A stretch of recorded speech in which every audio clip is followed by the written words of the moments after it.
His skin is white just like a ghost, thick Irish roots and his blonde hair. And he sounds like a Chicago superfan, a music nerd with a collection of CDs from here to there. Yes, Andy Dare is in Chicago, interviewing and barbecuing. It's the Andy Dare Show. It's the Andy Dare Show. Hey everybody, thank you so much for checking out the Andy Dare Show. This is episode 131. It is our big year-end wrap-up. I am bringing you 5 uncut, uncensored interviews, the highest downloaded interviews of the year 2014. We have gone through and checked out all the numbers, and we've found out all of the unique downloads that we got off theandydareshow.com, andydare.com. All of our shows are on Stitcher. We tabulated all those numbers and also the iTunes numbers. And we've come up with 5 interviews that made the biggest impact of 2014. And the reason that we're still going is because of you guys telling a friend and sharing us on social media. That means the world to us. It's a free show, but people always ask, Andy, how can I support your show? And it's really simple. As I said, share it on Facebook, share it on Twitter. You can like our stuff on YouTube, all that good stuff. You can also support our awesome sponsors. Got a couple of long-term sponsors here. It's been about 3 years for Uncle Bub's award-winning barbecue in Westmont, Illinois. Want to thank those guys. Super easy way to support our show and super delicious way as well, especially if you're in the Chicagoland area. If you're not local, I totally understand. If you're not local and you want to support the show, go to Amazon.com. No, you don't. You go to theandydareshow.com or andydare.com, and you click on the Amazon banner. It takes you right to the Amazon. There's nothing different about it. You spend $0 extra, but we get to support our show by your purchases. And a lot of cool purchases this Christmas. Just want to thank everybody who clicked through our banner. And once again, it's going to be about 4 years since we've been doing the show. A lot of cool new things for 2015 are in the works. Want to announce my new print-only magazine. It's called The Honeycomb, and it's going to be a black and white Xeroxed, fanzine that I'm going to be creating with the guys from Dare Network, with some of my friends out here that aren't in the whole world of podcasting, some local artists, some local poets, stuff like that. We're going to put your work out here. We're going to send them out to stores, and hopefully, we can just kind of rekindle that vibe about, that was popular 20 years ago, 30 years ago, 40 years ago, where you'd go to a record store and you'd check out all the flyers and paperwork that's sitting by the door. Go ahead, pick up the Honeycomb, and enjoy what you see. It's going to be some of my stuff from Empty Lighthouse, if they're okay with that, and stuff from the show. I'm going to put a whole lot of work into this, and right now it's a free thing. We're just going to be able to promote our show and our network through it. So want to thank all the people that have supported us the last 4 years. It means the world to us. Today we're going to keep this spiel short because we're going to play 5 uncut episodes. You're in for a couple hours worth of entertainment. Want to wish everybody a Merry Christmas. I had a great Christmas with my family. Parents just built a new house in Westmont, Illinois, and got to spend it there. And got to see some friends that I haven't seen for a long time. And Happy New Year's. Happy 2015. We're just going to keep it going. New episodes should start in a week or two. And, once again, want to thank Tyler Kale and Jay Porks for helping me out with Dare Network. And I want to thank you, the listener. Without further ado, my episode 131, the best of 2014.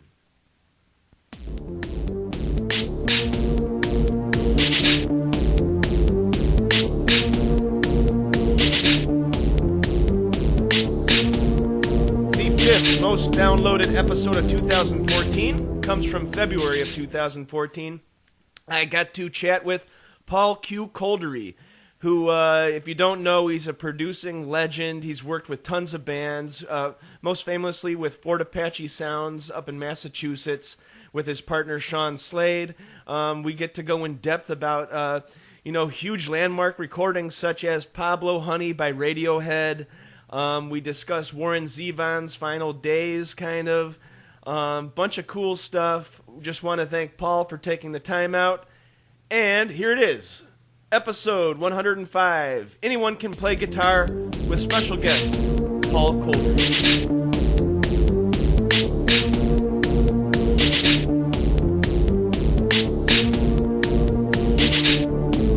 Hey everybody, thank you so much for checking out the Andy Dare Show. This is episode 105. I'm joined by a producer, engineer extraordinaire, Paul Coldry. How you doing, man? I'm doing great, thank you. Awesome. Yeah, just appreciate you taking the time out. You have quite a legacy going, so much work you've done, and you got a busy 2014 started already. You got a new Mike Gordon album, Overstep. I was just wondering about Mike Gordon. Is he a seasoned pro at this point, or is it still hard to get a guy that likes to improvise and jam on stage? Is it still hard for him to rein it all in the studio and to concentrate on getting a song finished, actually? Oh, God, no, not at all. I thought Mike was very focused. When we started talking about doing the record, I went up to Berlin, and we sat down, and he played through the songs that he's been working on these songs for years with his friend Scott and various other musicians, mostly those two, though. And so I think it was almost the opposite. There's no jamming at all on this record. That's awesome. I'm sure he gets a little tired of that after 30 plus years in Phish. Wants to try experimenting with other stuff, right? Right. That's kind of the point of doing a solo record. And these songs were very composed, And the question was just who to get to play drums. And we had a really fun couple of meetings where we threw out some really amazing names. He's met a lot of great drummers over the years. So he went with Matt Chamberlain, is that correct? Yes, who was awesome. He was he just understood the job, and he came in and performed amazingly. And it was really a pleasure working with him. I had never actually had the chance to work with him before. Sure. But it was really a pleasure in every respect. Was he a fan of Mike's before, or was this something new that he was just trying something different? That Matt was trying out? Well, yeah. I mean, Matt was hired as a session drummer. It wasn't really like a collaboration as much as just a straight up. I got you. Nice. But I mean, I think Matt was aware of Phish, and kind of in the way that I was.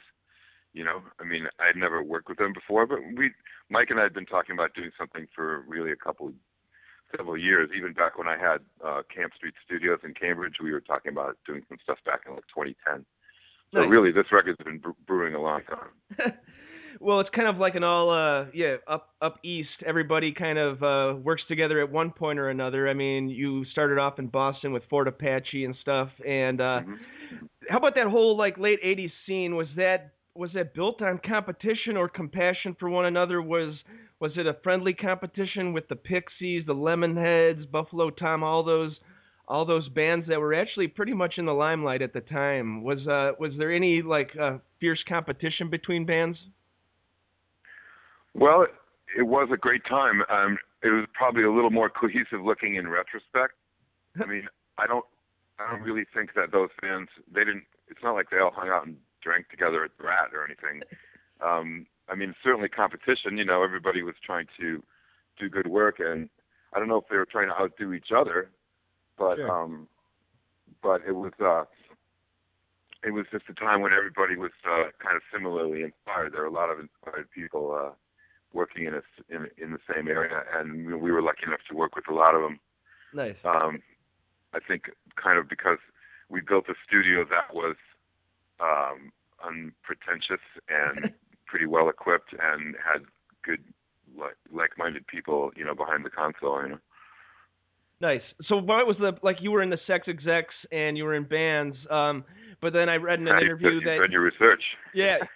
So, I heard there was an interview where you said there was a point in time where it just clicked in your brain where I was having more fun capturing the sounds of other bands than creating the sounds myself. Was there a certain moment in time, or was there a certain year?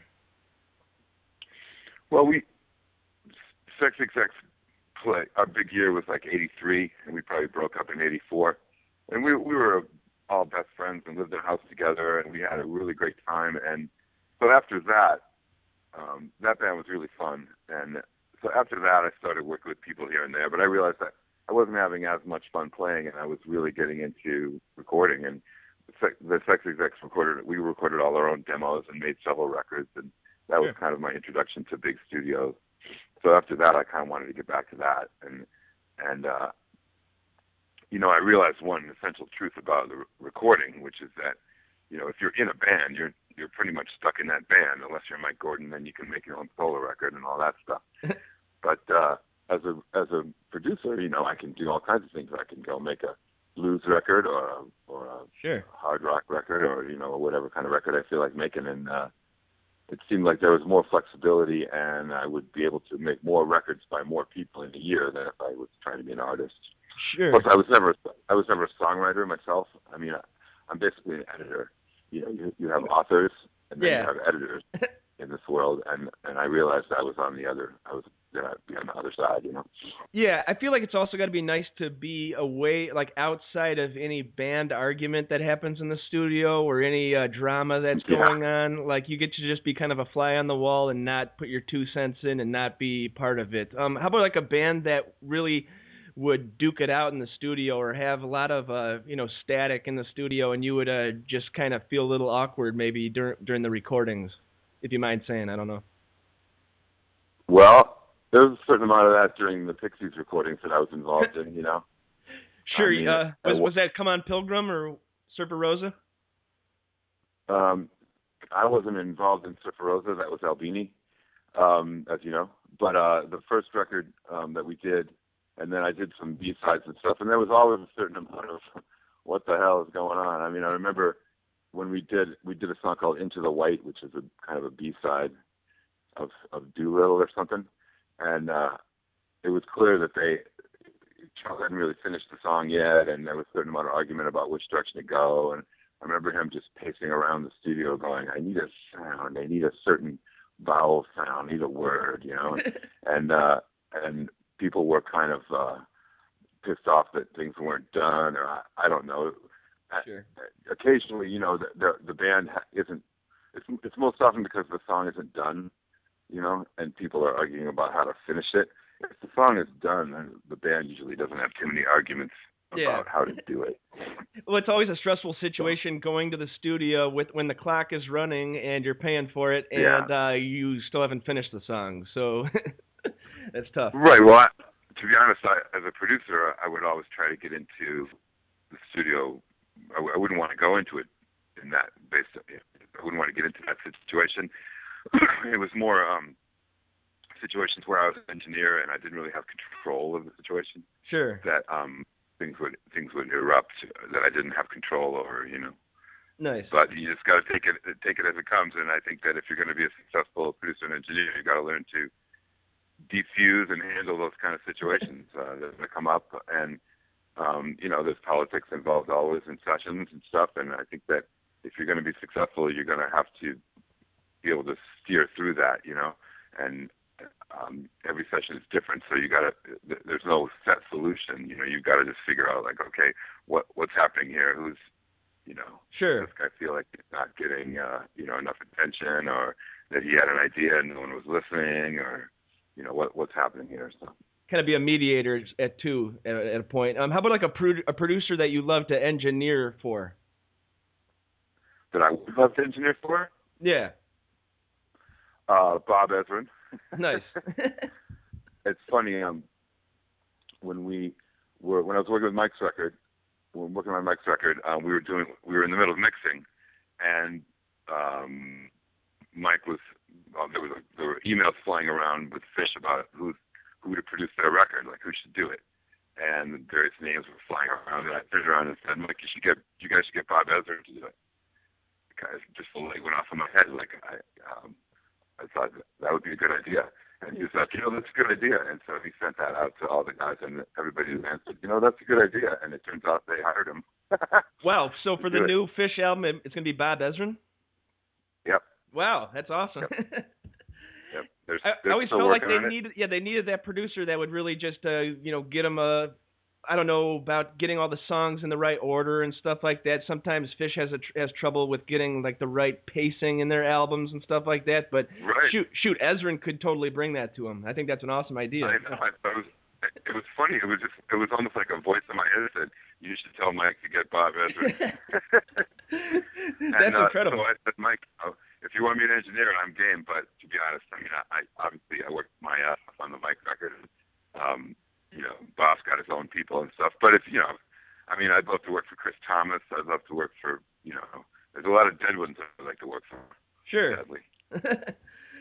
Yeah, unfortunately. How about the new Uncle Tupelo reissue deluxe package here? That was released in 1990, and I guess I'm sure this has been beat to death, but it kind of started a movement of alt country.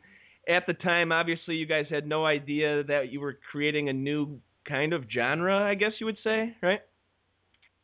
Well, again, hindsight is 20/20. But to be honest, when we did that record, I knew that we had done something new. Sure. I mean, not new, not. I mean, having done the Pixies a few years earlier, I mean, I was clearly, it wasn't the first time we had done that sort of loud, soft thing. But the idea of country music meets the Minutemen, meets Husker Du, that felt new. And Yeah. when we had finished the record, I felt like, this one, I think this is good. It's funny how sometimes the things that you don't think are your best work sometimes do better than you think they're going to do. And to be honest, that record did a little less well than I thought it was going to do. Jeez. When we finished it, I thought, well, this is a home run, and partly because it was on a kind of a small label that wasn't very together. It didn't have a lot of resources, that limited it to some extent. I think it's too bad it didn't come out on Columbia in a day. Yeah. I mean, you got to remember, it came out on Rockville Records, which had been Giant Records, and the most money that company ever made was when they sold their. Well, I don't know how much money they ever made, but when they sold them into Hervé Zoff, Sure. But that's not for lack of trying. There were some good people at that label, and I don't blame anybody. You know how it is with limited resources, and there was only so much they could do, and it did get a lot of attention, but I think it was maybe a little ahead of its time in a way. Oh, certainly. How about there had to be you could tell there was some tension between Tweedy and Jay Farrer, or were they still all buds in 1990? In 1990, it was definitely all for one for all. My recollection was that they had, or what they told me anyway, I think, was that they had all just broken up with their girlfriends, or their girlfriends broke up with them, and they were kind of like three guys in a van. They came out to Boston to make their record, and they were kind of sleeping on the floor, but it was working. It was fun. It was exciting, and as like Woody Allen says, a band is like a shark. As long as it's moving forward quickly and feeling like things are happening, it's pretty easy to stay content. Sure. Yeah. And I think at the time they were, they were into this sound. And then when we got together to do the second record a year or so later, that was when cracks started to show, because there were questions about direction, and of course they ended up going in a sort of a quieter direction, which was exciting to me. Sure. But, yeah, was Tweedy behind the whole like punk sound in the band, and Jay was more in like the traditional country and folk vein? Or were they kind of all mixed up? I think at the time it was pretty all mixed up. I think that was the point. I don't think it was like, it definitely was not a situation where one guy in the band was going, I don't like this hard rock. Turn down the volume. Turn up the volume. They were doing what they wanted to do at the time. Nice. And it's funny, I've done a few interviews in conjunction with this re-release, and had a chance to revisit the record, and man, the songwriting is great. It just comes at you in a kind of the songs just keep coming at you, like wham, like changes, choruses that unfold into other things and parts that you didn't expect. And yeah, I think it was good songwriting, and I think that was it.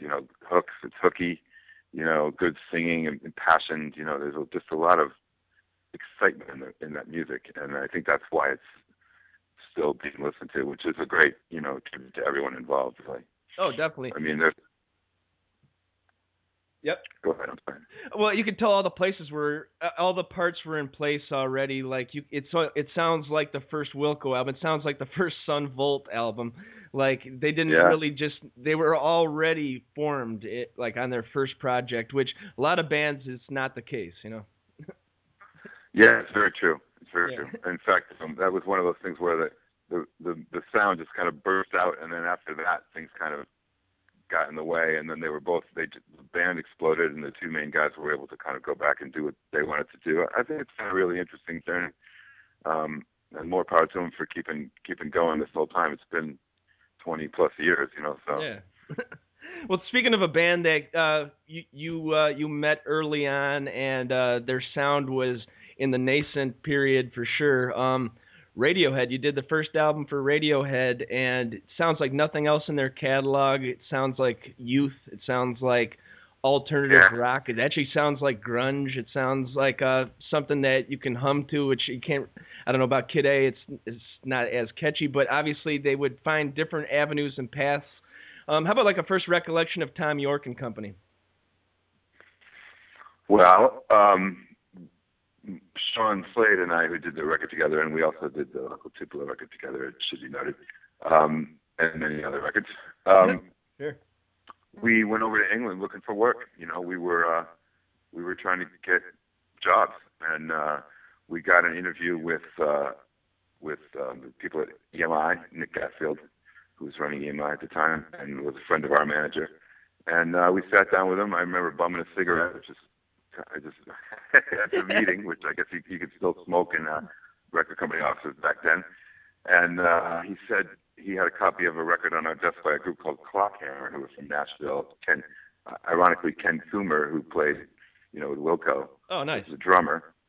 And we had done it in a quickie record, 10 days, 12 days. But they were power trio, kind of, from Nashville, rock trio from Nashville.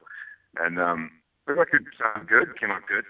And I think our manager had sent it to Nick, you know, and Nick had the copy on his desk, and he said, did you do this record? And we said, yeah, sure. He did it. And he goes, well, did you do all of it?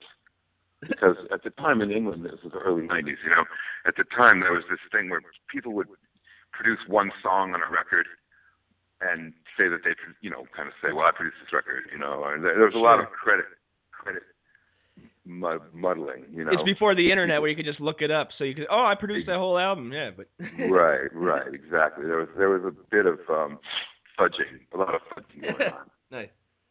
But we weren't really credit fudgers, you know. We done a whole record at Fort Apache, and it wasn't a question of anyone else no one else was involved.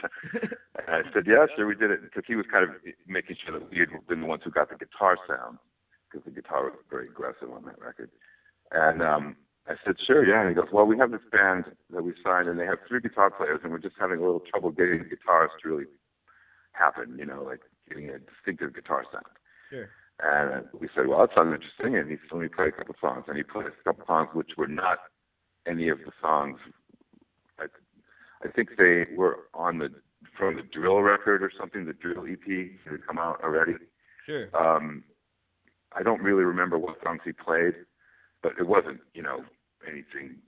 There weren't any of the big songs that anyone would have known.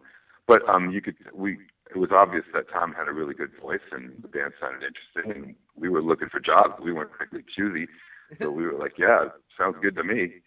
And he goes, okay, well, I'll talk to your manager, and, you know, we'll see what happens with that. And I remember going home and going to see CHA right after that. It must have been March or something. And I was down in Austin and got a call. This was pre-cell phones, obviously. Got a call,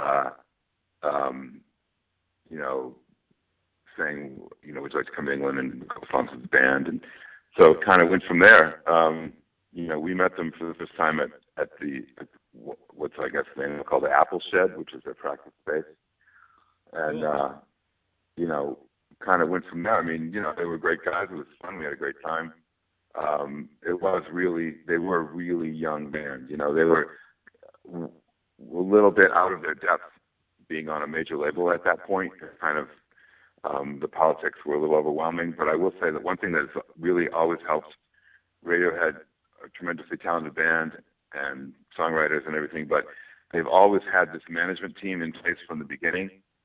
Chris Hufford and Bryce Edge. And I think both of them have kind of taken a step back. I think Chris is kind of retired at this point. But the thing that Radiohead had really helped them so much was that they had a management team who had been through it, much in the way that, you looked at my resume and you saw that when I came to be a producer, I had been in a band, I had been flirting with major labels, I had made records, I knew what it was like to be on the other side, and that's what Radiohead's management team knew. They had gone through the whole ringer in the 80s with a band that you've never heard of from England. But they went through, honestly, I don't remember their name. Okay. I think you could probably look it up. But they've been there and seen that. Okay. One of the first things they told me was that they sat down with us. We went to lunch before we even met the band with Chris. And he said, I got to tell you, we went for the whole ride in the 80s. We got signed. We had the lawyer. We had the manager. We had the business manager. We went on tour. We made the record, and the whole thing went in the dumper, And sure. so we've seen the dark side of this, and we know what can happen. And so we want to make sure that Radiohead, that doesn't happen to them. And, I think that they had a vision of breaking the bands in America. Maybe that would be easier than England, and it was. And they had a vision for the whole thing, and I always try to take time to credit them, because as talented as Radiohead were and are, and we've all seen bands that made a wrong turn or it didn't quite happen for, and you wonder, like, why didn't it happen for that band? Sure. Or why did it happen for a certain band? And when you see people that have been successful lately, like Lady Gaga or someone like that, or Taylor Swift or whatever, there's always a very strong manager. With Taylor Swift, it's Scott Borchetta, guy who runs Big Machine. I hope I'm saying his name right. And, with Lady Gaga, that was that guy, Troy Carter. There's always a strong manager in there who knows how to play the game, because very few artists succeed. I don't know if any artists really succeed only on their own merits. It doesn't come out of thin air. That's true. The music does, but success in the music business is a whole different thing. It's always a team effort. Did Nigel Godrich? Did you meet Nigel Godrich, or they met him on the follow-up album, The Bends, right? Yeah, The Bends was. I've never met Nigel, although I'm a big admirer of his work. I think his engineering is probably just as good as good as it gets, really. Yeah. His stuff is just clear, but really interesting and exciting, and he's done some amazing records. Sure. He was an engineer, I think, at one of the studios when they went to do the Airbag song. Oh, I got you. I guess that was kind of hanging around. I think he was. Yeah, I think he had been an engineer on some of the stuff they did at Rack Studios, or one of the places they did the Bends. When they did the Bends, they were kind of staggering around, going to expensive studios. They were at the Manor for a while. They were at Rack. They were at Abbey Road or whatever, and they were a little bit confused. And they had made a lot of recordings, and they started songs again and again. One of the songs on the Bends, I know it was the third attempt at recording the song. Oh. Huh. That song, Just, You Do It to Yourself. Sure. And there were a lot of false starts, and I remember Ed O'Brien saying to me that they pretty much thought that it was a pile of crap and that they had blown it. Nice. That they really didn't think it could be pulled together, and Lecky started mixing the record, and he was having trouble finishing the mix, and they came back to us to work on that, to do mixes on that record, basically in desperation, because they just didn't know what to do, and the only thing they could think of was that we had mixed a song that was a hit for them, and sure. And so I think they basically said, well, let's give those guys a try, and they did at the time. This was analog, and the record was on 24-track tape in England, and so they made copies without asking Lecky, I guess, which kind of pissed him off. Oh. They made, well, it wasn't really his decision to do it, but it was one of the things where somebody went in and just grabbed the masters and made copies and sent them to us. So we were mixing from copies of 2-inch, because obviously they weren't going to send the only copy over to us in America, in Boston.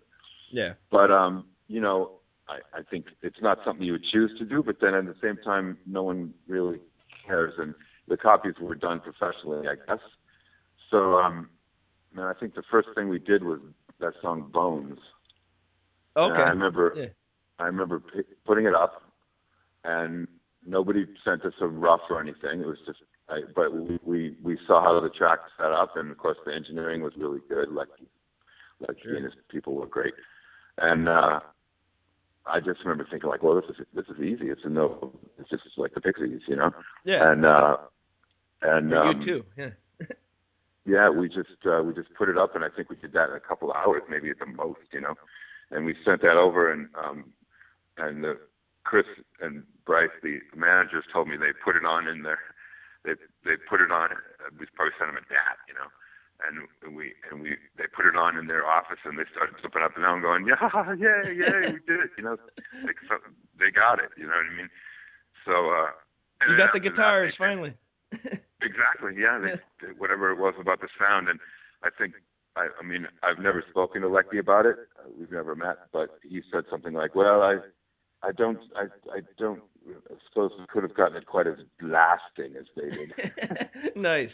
Was there any like feeling of them wanting to go electronic back in 94, 93, 95, but they kind of wanted to appeal to the masses who were in love with guitar rock, you know, even the grunge, the alternative scene? Was there a feeling like, let's make a loud guitar album because that's kind of what's big right now, but we would really want to make something that sounds like Aphex Twin, or was it just what naturally came out of those guys? No, that's what they wanted to do. I mean, that song, Anyone Can Play Guitar, that is a very close concept of what we were feeling. And I don't know if this has been talked about too much, but when we made that song, we got everyone that worked at the studio. I mean, I played a track of guitar, Sean played a track, the woman who cooked the food played a track. Everybody, we got everybody in the studio that was there to play some kind of guitar noise, and we mixed it into the track. And you know, people had different approaches. Some people tried to actually play the song. I think I went in and just played some white noise or something, and Johnny played a track that was played with a coin as a pick, and you know, a pound makes a good pick. Sure. Pound coin, but it was the sound. I mean, shoegaze music and Britpop was kind of nascent, and the Ride was big, and they were very much a part of that. I mean, they had influences. I mean, those guys had a lot of influences.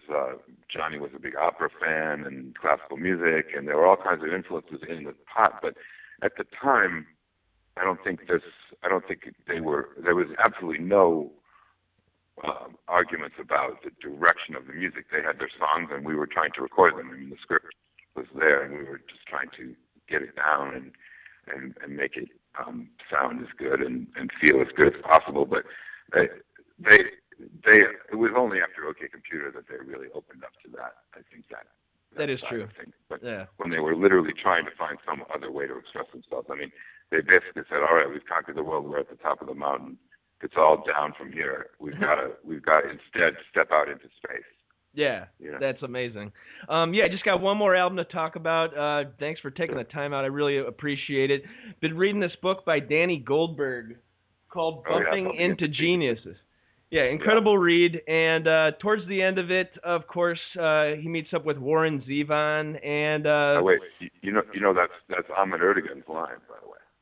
What? Bumping into Geniuses? That is okay. Yeah. Cool, nice. Ahmet Ertegun. Legendarily, David Geffen was in Ahmet's office and said, "Ahmet, how do you do it? How did you do it? What's the secret to success in the music business?" And Ahmet got up from behind his desk, ran around the office with his head down, bumping into things. And David Geffen was like, "Huh?" and Geffen was like, "Schmuck, I'll do it again." And this is an Amish book which I just read, called The Last. It's not his book. It's called The Last Sultan. It's a biography of him, and by Robert Greenfield, who did Stones touring party and a bunch of books about the Stones and stuff. But anyway, he does it again, and he bumps into David, and David's like, "What are you doing?" And he goes, "You're running around bumping into geniuses. Run around with your head down. If you're lucky, you bump into geniuses, and it's all good from there." But anyway, so and Danny, of course, Danny worked at Atlantic, obviously with Led Zeppelin and all that. Sure. Stuff. And it's obviously he followed the same thing. So I'm sorry. Yes, you were going to ask about Warren Zevon. Yeah, Warren Zevon. He's definitely one of a kind. Very dark, sarcastic wit about the guy. And you got to work on the second to the last record called "Life Will Kill Ya." I think there were two more. I think there was one called "The Wind." There was one called "My Ride's Here," and then there was one called "The Wind." Called "The Wind." Yeah. But yeah, it's funny because it follows directly from Radiohead. Really? Well, because how so? He supposedly went in to talk about doing a record with Danny, I guess, or I'm not sure who the meeting was with, but somebody basically suggested us, and Warren said, "Who are those guys?"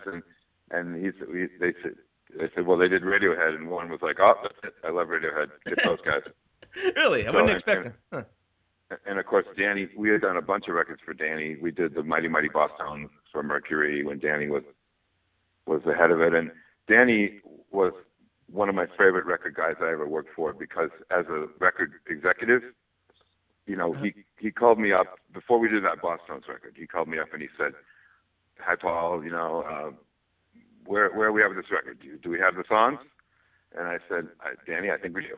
And he's like, "All right, that's all I need to hear. Go make the record."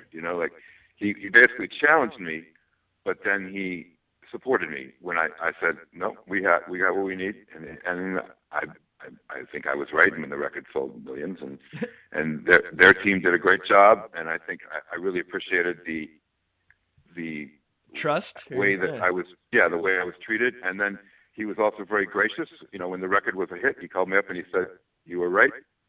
Way to go." He was a really good coach. He was someone that I really was proud to work for, and he was, in a very subtle way, he motivated us to do a good job. I mean, we always try to do a good job, but I really appreciated the way that he did it, and he kind of did the same with Warren. I mean, I'm sure when Warren said that, he was like, "I know those guys. We'll make it happen." And they sent us the demos, and the demos were awesome. Really, what he had done was slave away in his home studio and make some great demos, which we basically turned into a record in most cases, without really re-recording very much of it. We added things to it, but like My Shit's Fucked Up, he had that. He had the vocal and the sort of keyboard part of it, and we added things to it, and we had some fun doing it. Warren was difficult. Everyone that's worked with him knows that he was kind of a difficult person. But my sense was that it was kind of an act. Like, I think that he felt that he had to be difficult, otherwise people wouldn't take him seriously and he would get walked on, and I think that came from that LA world where everyone was like a super stud, Russ Kunkel on drums and Waddy Wachtel on guitar or whatever, and everybody was it was kind of an ego fest, and if you let anyone, they would kind of come in and try to take over your record. So I think he developed that. I think he developed that porcupine kind of exterior because it was a tough world out there, and bulldog skin, yeah. Nice. And he was also someone who had been forced, obviously, to give up drugs and alcohol, and I've worked with a few people like that where they were never going to not be pissed about that they just missed having a good time. That was the way that they, I mean, Warren was a heavy abuser of drugs and alcohol, and it was part of his life, and he was just never going to not be upset that he couldn't have a drink. I mean, maybe I'm wrong. That's my personal thing. I'm not saying he told me that, but it was he was. Didn't he swap it out with being a womanizer a little bit towards the end of his life, though? That's what I heard. Possible. I mean, at one point, we're not. When we're in the studio, we don't like to have a lot of other people there, and there weren't a lot of guests, and I certainly didn't have my girlfriend drop by the studio or anything. And at one point, Warren turned to us and was like, "Guys, where are the girls? Where are the women here? How come there's not more girls dropping by this?" And I was just like, "Look, Warren, that's up to you. That's not my job. That's not my job to provide you with any sort of entertainment in that respect." That's funny. And he was kind of like, "Yeah, okay, fair enough." He was just trying to get under our skin, you know what I mean? Yeah. He was like, "I don't see any girls around here. Are you guys gay or something? What's going on?" And we're like, "No, we're working on your record right now." We're trying to get this really, thing finished, Warren. Come on, let's. Yeah, and frankly, I mean, I really didn't have any sense of that. I mean, it's in the book that he was actually kind of a terrifying sex addict, but like I said, we didn't deal with that side of him at all. You're just trying to get the songs done. Yeah. Yeah, I don't know what he got up to, after he left the studio or anything like that, or whatever else. It didn't seem to come into play really at all. But I think that, like at one point he caught me smoking a cigarette or something, and he got pissed off because he was like, "Look, I can't smoke cigarettes, so you can't either," Nice. Me and Slade, we were sneaking off and smoking some weed, and he, at one point he goes like, "I know you're smoking your weed and stuff, but I can't. It doesn't." He goes, "It doesn't. I can't tell. Like it's not affecting your performance." Well, I mean that's the thing, I've had people say that to me, like they didn't want stoned engineers, and obviously a lot of people have stoned engineer stories where like some guy erased some shit or forgot to rewind or punched in at the wrong place or something like that. But we always kind of prided ourselves that we wouldn't let that affect our performance. So it would take a lot of weed to make you affect a performance, I think. Yeah. Well, that was his thing. It's like as long as I can't tell you're doing it, I don't mind. That's fine. Yeah. Don't do it in front of me. More power. But the songs were great. Yeah, I think that's his best like late era album. Yeah, The Wind is great, but that's one I can't listen to just because of the he's dying at that point, and it's really tough to get through that one. Yeah, too sad for me. So, but yeah, man, I really appreciate all the stories, and this has been an incredible chat. Great. Is there any like website I can show my listeners or send them to, or anything that I can plug for you? Well, I appreciate that. I have just a vestigial website that just serves as a, if someone looks me up, they just call my manager, basically, and Sure. There's a brief list of credits and stuff. I honestly, man, I'm sorry, I don't have it. I'm No big deal. Yeah. not against Twitter or anything like that. I'm on Twitter and stuff like that. I don't post very often, and I'm on Facebook and all that sort of thing. So. I'm not hard to find. That's my dog. Yeah. Joking about. Oh, I got you. I'm not hard to find, but I don't have like a big website or anything like that. Yeah, well, you got the Mike Gordon album coming out at the end of February, Overstep, for ATO Records. Any other projects for the spring you'd like to mention? Yes. Can I say one more thing about the Mike record? Sure. One reason that I wanted to get involved with this project was that it's kind of like, to me, it kind of represents the new model of how an artist and producers and engineers can work together. There was no record company involved here. This project was completely bankrolled by Mike.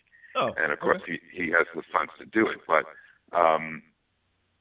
it gave us complete freedom. It was really liberating. It was fun to not have any record company involved at all and just feel like if we made ourselves happy and made a record that we liked, that we could get it directly to the fans, and that I certainly would hope that they will like it too.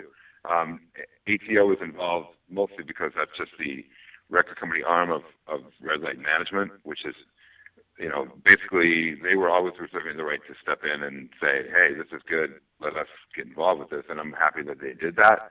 But it's funny to hear you say that it's going to be on ATO Records, because the whole time we were doing that record, there was no label, and it was really cool. And to be honest, I don't work for labels very much anymore.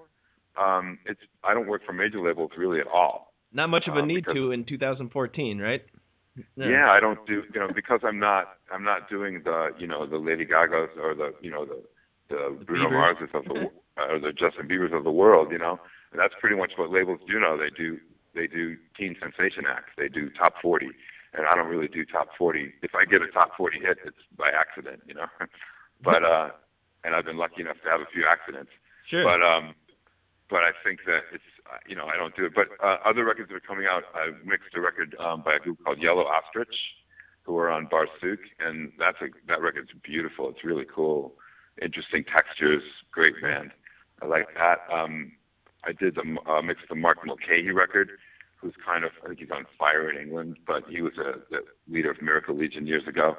Oh. And that's a record really worth finding. It's great. He's been doing some cool, Fresh Air, and he's doing Mountain Stage and stuff, but he's just a great artist, and his record's great.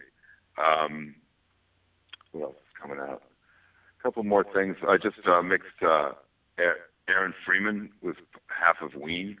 Oh, nice. And maybe in a way the less visible half during the last few years, but he's caught with a record that just blew me away. I was amazed at the songwriting and the way that it's done, and I think that'll be out in the late fall. He'll be touring this summer, and awesome. It's going to be called Freeman. So cool. that's one to look for as well. That sounds awesome. Yeah, just want to thank you so much for taking the time out. All these albums we've talked about are very important and near and dear to me. You bet. Yes. If there's any questions, or if I wasn't clear, or if I mumbled or anything, just feel free to check back with me. I'm happy to make sure. I'm obviously, I want everything to come out as I want to be clear, and if I was unclear about something, I'm happy to elaborate.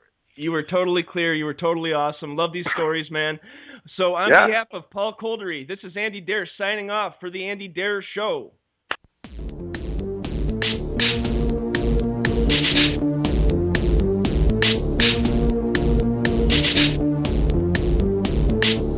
The fourth highest downloaded episode of the year 2014 comes from May, and special guest Jason Narducy. The episode is titled Breaking the Mold. We discuss his work with Bob Mould and the Bob Mould Band, and the recent album that they just released, and the tour that they are doing because of it. Jason's a funny guy, super talented, finally got his shine, being a huge part of the Sonic Highways episode, Chicago, when, they put some light on his whole story and how he started his first punk band at a super young age, and was in a band with Dave Grohl's cousin, I believe. And yes, it's just a cool story. Jason's a super funny, super down-to-earth, humble guy. And really wish I could have saw him this New Year's Eve playing with Bob Mould. I'm sure they'll come around again. It's such a tight trio that they've got going.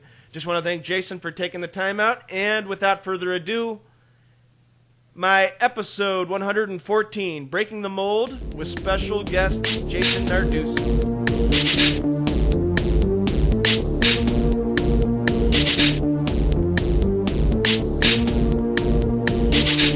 Hey everybody, thank you so much for checking out the Andy Dare Show, episode 114. Today I am joined by a local guy, Jason Narducy. How you doing, man?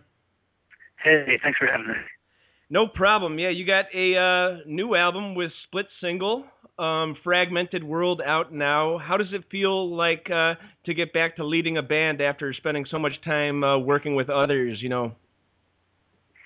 It's pretty cool. It's, I took about an 8-year break from writing songs, and just found myself with a little bit of time at the end of 2011, and challenged myself to write a bunch of songs, and I was really happy with the first batch coming. So it's been a really fun process. I made the record with a bunch of friends, and that was super quick and easy, and it's pretty cool. I mean, it's been a while since I've released a record, so it's a whole new climate, in music, and that's been fun too, to kind of learn about pressing vinyl and how to reach people and how people buy records now. It's completely different. It's really fast. Super fast now. And that's exciting. I really like it. It's really easy to communicate with people and to get music into their hands. So yeah, so the last album was that you fronted as a band was Verbo, right? Yeah, Whiteout, the record that came out in 2000.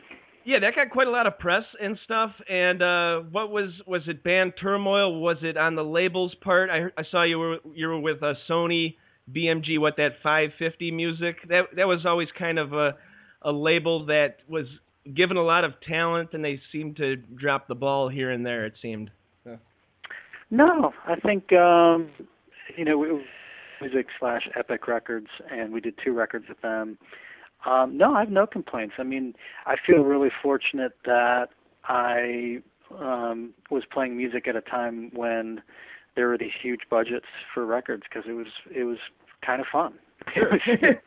They wrote these huge checks, and you go make a record, and then you tour around, and I had a great time. Yeah, no qualms at all. And by the end of that cycle for Whiteout, Allison and I had written, recorded, toured for 3 records straight, and just sort of exhausted. And Whiteout did all great, and it was just sort of like, what are we doing now? And I think we just all sort of needed a break, and so we stepped away for a while. But we got back together and released a live record in 2010 and did some shows. And I mean, we're all great friends, but we just needed a break. Just needed to kind of reassess what we were doing in life. Sure, yeah, you can only do the rat race for so long till you just want a little break and try something else. But you guys all met locally in Chicagoland, Verbo, or? Yeah, it started off with Allison and I. We started off as an acoustic duo, Jason and Allison, we called it. And we released a record called Woodshed under the Jason and Allison name. It was in '94, and then we got signed to Epic and did 2 records for them under the name Verbo, VERBOW. Sure, nice. And so, like, fronting a band now, you got Split Single with John Worster from the Bob Mould Band, which you also are playing in, which you also have a new album with Bob Mould coming out. Seems like a pretty busy 2014 for you. Is this one of the busiest years of your professional life, or have there been other ones? This year's going to be pretty busy. Not as busy as last year. Last year was really, really busy between the Bob Mould touring and recording and the Superchunk touring and Split Single recording. But yeah, this year it's I'm really excited. It's great to get the Split Single record out. The reviews have been great. We've got some really fun shows coming up, and then there's a Bob Mould record in June, and there's a lot of touring lined up for that. So yeah, there's even a bunch of Superchunk things. Superchunk is going to Europe in May, and we're doing shows in the summer and maybe even into the fall. So it's going to be good. But I love doing it, so it's never like, whoa, there's so much, Yeah, tough, right? I love playing music, so it's a good thing for me. Yeah, that's awesome. I saw you got the free show at Millennium Park. A little like concert series they're doing, free shows this summer. I'm sure that'll be a huge grab for everybody involved. You got Bob Mould headlining, and then Split Single the opener. So that should be June 23rd, pretty cool. Yeah, June 23rd at Pritzker Pavilion in Millennium Park. Free show, WXRT show. I'll be doing double duty that day. Nice. How about this? Do you ever get in the middle of a set and you forget which band you're playing with, or who's leading the band at the time? Because I mean, you got John Worster playing with Superchunk, Bob Mould, Split Single. Do you ever like just daydream in the middle of a set and say, okay, what are we doing, Split Single or Bob or Superchunk? No, it's never confusing. John is the drummer in those bands, and he recorded the Split Single record. But Split Single, it's that John Worster and Britt Daniel were kind enough to provide their talents for the record, but I do the shows with other guys, and Superchunk and Bob Mould, I could see how somebody would say, oh, it's kind of similar music, but it really doesn't feel, there's never any confusion about that. First of all, I'm spending the day with whatever I'm with. Yeah. So you're having lunch, and then you do sound check, and then you're talking about the set list, and you're in the same hotel, so it's not like, whoa, where did you guys come from? Nice. I don't just fly in and then roll up, like Morrissey or something. But it's never confusing, but I really enjoy playing with both bands. I mean, Bob Mould is after Pete Townsend, he's my favorite rock guy ever. Nice. You know, so like playing with, I mean, that never goes away where I'm on stage and just ho hum. You know, he's pretty exciting to play with, and his music is to me that never lose that, you know, fanboy thing. I mean, I don't think I can box myself that way, but it really is exciting to be on the same stage with him. Superchunk, I came with him later. I think the first time I saw them was in 2006. I was playing Power in Austin, Texas, and we shared a bill, and I was blown away. I mean, the energy was fantastic, and so I was kind of a latecomer with their music, but it's been great. They've really welcomed to me. I mean, sort of a unique situation where Lola has a hearing condition, and so she's still in the band. You know, she still records and does the videos and stuff. But Laura and the band have done a great job of making me feel part of it, and fantastic people. I love the song. I did a great job of a set list every night, and I'm learning songs constantly, and that's fun for me. That I feed off of that. You know, I like learning songs and stuff. I can perform that night for me. Yeah, just for touring. I'm not really replacing her. She's still in the band, but she asked me to do the shows because she's got this condition in her ears that doesn't, you know, she can't be around loud sounds for an extended period of time. I got you. Nice. So, so she just doesn't want to go on the tour, but so you're going to be replacing her on the live shows. And, I think she wants to. I think she wants to, but she's got this hearing thing, so she can't. I got you. Yeah, it's tough. Those last two Superchunk reunion albums are incredible, and Mac has some of the strongest songwriting I've heard since, you know, the mid-'90s and for Superchunk. How does it feel like to take those new songs out on the road? It's been cool. I mean, there's a couple of them that immediately, you know, feel like, you know, big hits with the fans. Me and You and Jackie Mittoo in front of House, and there's a bunch of them that are just like immediately the crowd is like, yeah, so that's kind of cool. But they have so many. It's really nice how many different. They have so many records that we can play different set lists every night, and it's cool. I like touring with them a lot. And Mac he runs like the record label Merge, correct? Yeah, he and Laura have Merge Records. They started it 25 years ago. They're actually having their 25th anniversary weekend in Chapel Hill, North Carolina in July. So I'll be playing there with Superchunk and also with Bob Mould, because Bob Mould is on Merge Records as well. Sure. Yeah. And that'll be a really cool weekend celebration. They've done very well. Yeah, that is so awesome. I mean, Sub Pop 2, they just did their 25th anniversary. I think it was last year. So it's awesome that they start these little tiny labels and they build momentum, build a huge fan base, and still going strong 25 years later. As you mentioned, in an ever-changing world of commerce for music, I mean, it's really tough to make a cent selling music nowadays. So it's really turned a lot of bands really need to hit the road nowadays and need to do other things like go on radio shows, go on podcasts, go on TV, stuff like that. Have you found, as you were saying, like when Verbo kind of broke up for the first time, it was, you know, the music industry was still selling records. There were still record stores on every other corner, it seemed like, and now they're all shutting down. Have you really felt the need to supplement record sales, obviously, with other, you know, avenues? I don't think too much about it. I just, I think there's more bands now and more bands touring, and so, and also people are getting this downpour of information, whether it's through emails or on Twitter or Facebook or whatever, that there's just so much information out there that they're trying to sift through it all. The same thing with me. I'm just trying to sift through all this information that's thrown at me every day. Sure, yeah. And so it feels like less sticks. You know, like I had a friend of mine last week. He didn't know I had a new record out. He's like a really close friend. I'm like, oh wow, okay, well, I guess I'll post again that I have a new record out. There's just so much stuff. You're right. There's so much information. There's so many bands. There's so many movies. There's so many television shows. There's so many video games.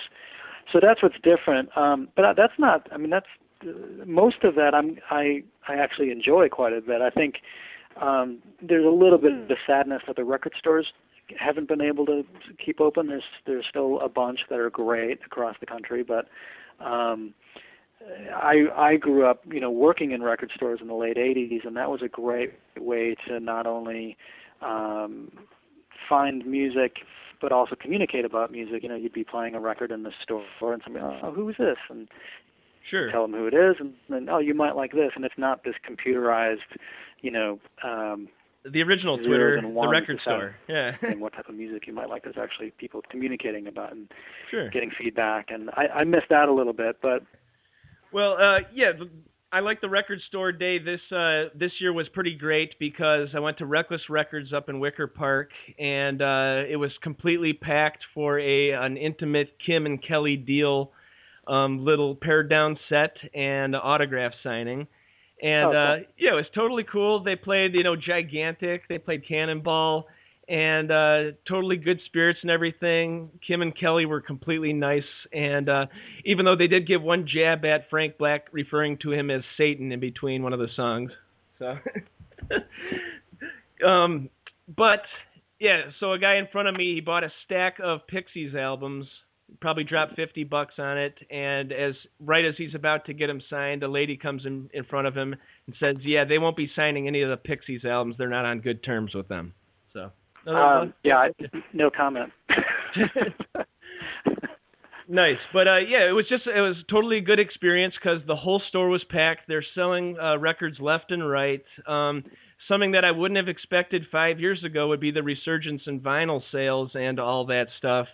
And, it definitely opened my eyes to, hey, there might be life after all these stores close. The few that survive will get stronger, and, record stores aren't going anywhere anytime soon. That's how I feel from Record Store Day. We actually shot a Bob Mould video in Portland on Record Store Day at a record store. Oh, nice. We shot it at Music Millennium.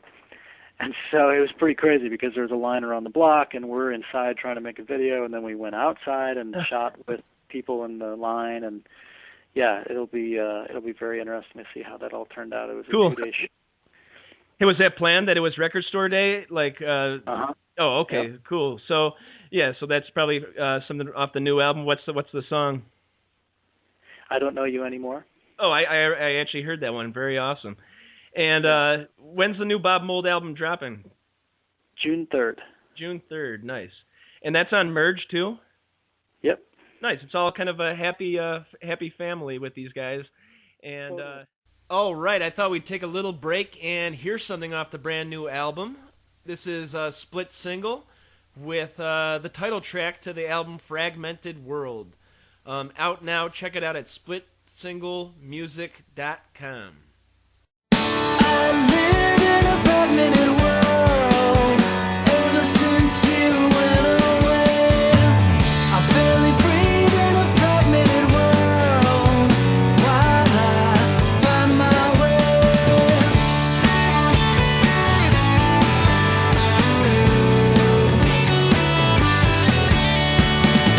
I still have pictures of you, celebrations, memories. I stare too long at these pictures of you while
Yeah, just taking it back to like for your roots a little bit. Verboten was your first band. You started as a young teenager, correct? No, I was not a teenager. I was 10 years old when Verboten formed. That's 12 really cool. when we broke up.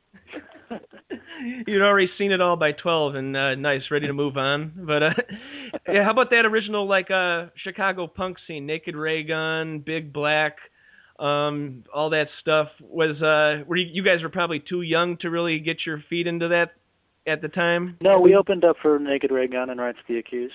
Nice. That's awesome. Yeah, we used to play at Cubby Bear and a couple other clubs, and yeah, it was an exciting time.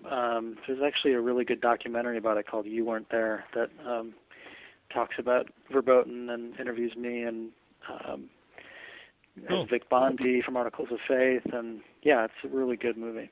And Jeff Pizzati was like a good older brother or mentor, or? Yeah, I don't remember meeting Jeff back then, but since then we've connected a bunch. I'd say of all those people, I'm closest with Vic Bondi. He lives out in Seattle. I see him a lot. But I saw Jeff at Riot Fest in Denver last September, and we gave each other a big hug, and it was great to see him. How about Steve Albini, a friend or just a? Yeah, I mean, acquaintance. I don't know him very well. We actually recorded the new Bob Mould record at Electrical Studios at Steve's place. Steve wasn't. He was working on a different record, but we were in his studio and saw him quite a bit. Nice. Yeah, about 3 years ago, we asked him for an interview, just doing something like this over the phone, and he goes, "Hell, why don't you guys just just come right over to the studio and we'll chat for an hour?" And we're like, "Really?" We weren't expecting Steve to be so open with it and stuff. And yeah, totally nice guy. He had this kind of a reputation as being like the Darth Vader of indie rock, being very must be tape, must be analog, and all that stuff. When we actually met the guy, he couldn't be funnier. He couldn't be more down to earth, lighthearted, cracking jokes about animal crackers and just weird stuff like that. And totally nice guy. Finally, he said, yeah, I'm going to go up and eat dinner with the missus, and we just let ourselves out of Electrical Audio. So it was a totally nice experience and kind of a cool little Chicago thing. So how about the Chicago suburbs? Are you from the north suburbs, or was it Evanston? I live in Evanston. Is that where you grew up, or where'd you grow up? All over Chicago. My mom lived on the south side for a while, 53rd and Woodlawn. My dad was up in Rogers Park. I lived in apartments over by Montrose and Richmond. Cool. Yeah, it was like 14 different apartments when I grew up between my two divorced parents. But ended up in Evanston. By the time I was in high school, I went to ETHS and then went to college in Baltimore, and then came back and lived in the city for a while, and then I'm back in Evanston. I've got kids, and Evanston's a great place for public school system. Oh yeah, it seems like a real nice place. And are they into music too, the kids, or how old are they? They're not as passionate about it as I am, but they all have musical abilities and talents. I was sort of a strange kid to be playing punk, playing rock clubs at the age of 10. So that's an unusual bar to live up to. But no, they like music. We have little dance parties down in the playroom, and nice. Yeah. That's awesome, man. It's cool to see like the new generation how they will approach music. And it's just a waiting game, and I'm sure they will. And yes, so the new album, split single, Fragmented World. How come Fragmented World? Does that go back to what we were talking about with so much, input of information, with the Twitter, all the social media stuff, a constant stream of information? Or where did Fragmented World come from? No, Fragmented like Broken Heart. Oh, it's more of a lovesick type deal. Huh. Yeah, there's a song on the album called Fragmented World, and I wrote it. It's less than 2 minutes long. It's really short, little pop song. I wrote it with an acoustic guitar standing over my grill, making dinner for the family, and that was the phrase that fell out of my head. That's awesome. I love it. Cool. So that's out now, and the Bob Mould on June 3rd. What's that one called again? Beauty and Ruin. Beauty and Ruin on Merge Records, June 3rd. You're on Twitter at Split Single Music. Split Single Band. Split Single Band, okay. The website is splitsinglemusic.com. Splitsinglemusic.com for all the info. And just one last thing before you go. Thanks for putting up with all the technical difficulties and everything. I did read that pretty cool dude Dave Grohl said you are one of the reasons he got into rock and roll. And if you just want to enlighten my audience on that. When I was playing in Verboten, our lead singer Tracy is cousins with Dave. So Dave came to Evanston with his family to just visit. It's like a family for week-long visit, and he got to test practice, and we were his introduction to punk rock. And he's very generous by giving me that kind of credit. That's just awesome. He's a fantastic guy and an incredible talent, and so it was nice for him on the Split Single bio to allow to be quoted in such a way. Yeah, that is awesome. We have a video about Split Single about me that includes all the footage from Dave saying that, and it's got Bob Mould and Britt Daniel and John Worster and myself talking about the record. Should come out later in May. Cool, and that's on splitsinglemusic.com, right? Mm-hmm. All right, sounds good. Thank you so much for taking the time out. It means a lot. And pick up the new Split Single album and the new Bob Mould when it comes out June 3rd. And thanks again for taking the time out. Any last words, Jason? Thank you very much, Andy. All right, we'll talk to you later. On behalf of Jason Narducci, this is Andy signing off for the Andy Darer Show.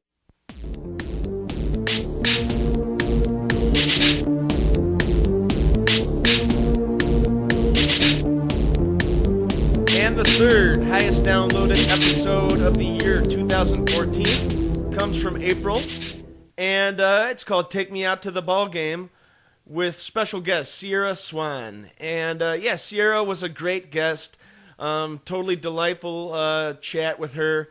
Got to speak on her relationships with Billy Corgan, producing the new album, Courtney Love, Linda Perry, even the Black Eyed Peas, to her father, Billy Swan. She comes from a musical family. It's a great chat. Definitely check out her new album called Good Soldier. It's out now. SierraSwan.com, and once again, produced by Billy Corgan, and she was great on stage at Billy Corgan's Ravinia show this August. So, can't say enough nice things about Sierra. Want to thank her for being my guest, and without further ado, it is my episode 111. Take Me Out to the Ball Game with special guest Sierra Swan. Hey everybody, thank you so much for checking out the Andy Darer Show. This is episode 111, and I'm joined via phone by the awesome, talented, and beautiful Sierra Swan. How you doing? That sounds nice. Thank you. I am loving the new album. I think it's one of the strongest releases of the new year so far. That and Sunkill Moon's new album are been played quite a bit here at the Darer household. Cool. It's called Good Soldier, and you can find it at SierraSwan.com, and produced by Billy Corgan, a hometown hero of mine. How did you end up getting in touch with Billy? We've known each other for a while. I met him when I was around, I think, 26 or 27. So about 10 years. I've known him 10 years, yeah. And we've been friends very consistently throughout that time. And he always kind of hinted or talked about it, but, I just never really thought it would come to fruition, really. Just it's one of those things that you're like, maybe we'll have it. And then he was in town, and he came over to visit me, and my son were home, and I played him, or I'd emailed him a couple weeks before he came over a song I was working on to get his input, and he wrote back very, positive thoughts, like, wow, if this is the direction you're going into, I'd love to be involved, and when he said that, I was like, well, that's great. But, once again, it's like, we'll see if that happens. And then when he came over, I played him another song I was working on, or I just kind of finished. And when the song was over, he just kind of matter-of-factly said, I'd love to produce this. Whoa, and nice. So, yeah. So I was just like, well, if you're serious, let's make it happen, Yeah, I'm sure. Like in um, LA, you get a lot of, I would love to produce that thing. Have your yeah. guy call my guy, and then 6 months pass, Yeah. and you don't hear anything, right? Yeah, and it's just like anything else. It's just I've been doing this long enough to not believe something until I'm actually doing it. Sure. So it was one of those things, and then slowly, progressively, obviously, I had to raise the money to get it together. He's amazing in the sense that he didn't ask for any money. I needed to raise money for the mixing and the mastering and the sure. Flying to Chicago and just all the stuff that goes with the artwork. I mean, it just never ends really. Yeah. The cost of making a record, and it was coming out of my pocket. So I did it through Pledge Music, and that was successful and great. And so once that I raised the money that I needed, I headed to Chicago to do the record. Awesome. Yeah, we're living in such a different world, 2014, compared to like you got your start in the mid 90s or the late 90s, right? And having to deal with the major labels and the joy of getting signed and the joy of being the toast of the town and whatnot, and then you have the labels start intervening. They're having trouble themselves. Yeah, it's a nightmare it's back simple. then, right? Yeah, I mean, I've been signed 3 times. 3 times in maybe 4. I just have lost count. In my 20s, and it was right before social media kind of hit huge, like before Twitter, before MySpace. That's the time I was being signed by these labels, and so it was kind of you were under their mercy if you were signed back then, because without their support, you had no way of reaching anybody. Sure. So if they didn't know what to do with you, it's like anything else. You slowly kind of filtered out through the system. And mainly the reason they usually didn't know what to do with an artist is because it was a real artist and they were trying to do something different and not trying to fit into some kind of, sure. mold. And, the bottom line is major labels, therefore, it's like almost the 50s again. They're for those pop acts, they're for the a little bit more of a machine-controlled, sure, thing. And I'm not saying that a lot of these very popular acts are controlled. I'm sure they have somewhat of a say, but they really kind of can't step out of certain boundaries, Oh, of course. And it's and as much as you want to think that certain artists are like, completely and totally in charge, you'd be surprised. You'd be how very many surprised. people are. You'd be very surprised how many people are truly helping them actually, help you think that. So the bottom line is nowadays, in order to really be an artist, you have to do it on your own, and it's a lot of work, and you can't be a drug addict, and you have to really want it, you know what I mean? Sure. It's not the 90s. It's just not the 90s anymore, and you have to really want to do this, or else it's not worth it. It's just, unless it's worth it, if you want to just share it with your friends, but if you want to try and really do this, it's all on you, right? Yeah. It's all on you, and just don't think any different. Yeah. Yeah. Yeah, well, I did my research, and you are from a musical family. Billy Swan is your father, another Billy. Yeah. And so, was that a helping or a hindrance growing up in a musical environment like that?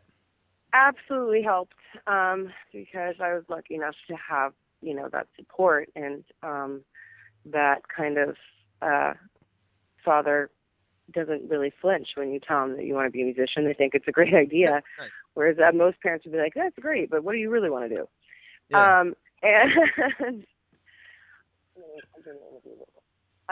So in that respect, it was really awesome, because I have a lot of creative friends that don't come from families like that, and they have a lot of difficulty really taking themselves seriously because they've had that voice in their head.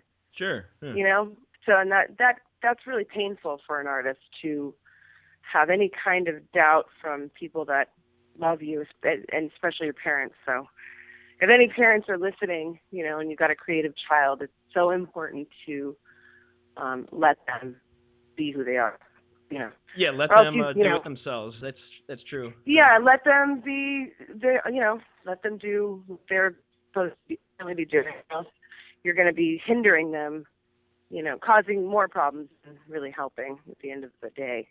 Sure. So, like, when you first like pick up a guitar or started like writing your own songs, how old were you, and how long before you were, working with Doll's Head and like that sort of stuff? I think I was around like, I always sang, but then having a father that's a songwriter, it was always very apparent to me, you got to write your own songs, and I was never interested. I was never interested in like being just a singer.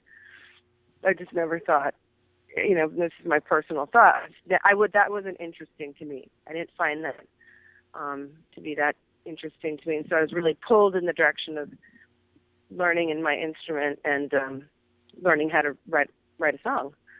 And so it was probably 14, 15 when I started playing guitar, and I had always kind of played piano. And then I just I was lucky enough to be in that generation where it was like Jane's Addiction and Nice. Nirvana had come out and that whole thing, and having a sister that had really good taste in music too. I was totally into the idea of playing guitar. Awesome. So I locked myself in my room and played and practiced and bled and didn't care, and just like got to get through the pain to gotta let it out. Know how to. Yeah. So then I started really writing songs like a lot when I was like 15. Did your dad ever go, "Hey Sierra, come downstairs and show my friends your songs"? Or, yeah, he would do that once in a blue moon, but I really hated it when he did. Yeah. Nice. So Doll's Head, you were it was a duo with a guy that became part of the Matrix songwriting team, right? Yeah, it was way before the Matrix. It was Graham Edwards was his name.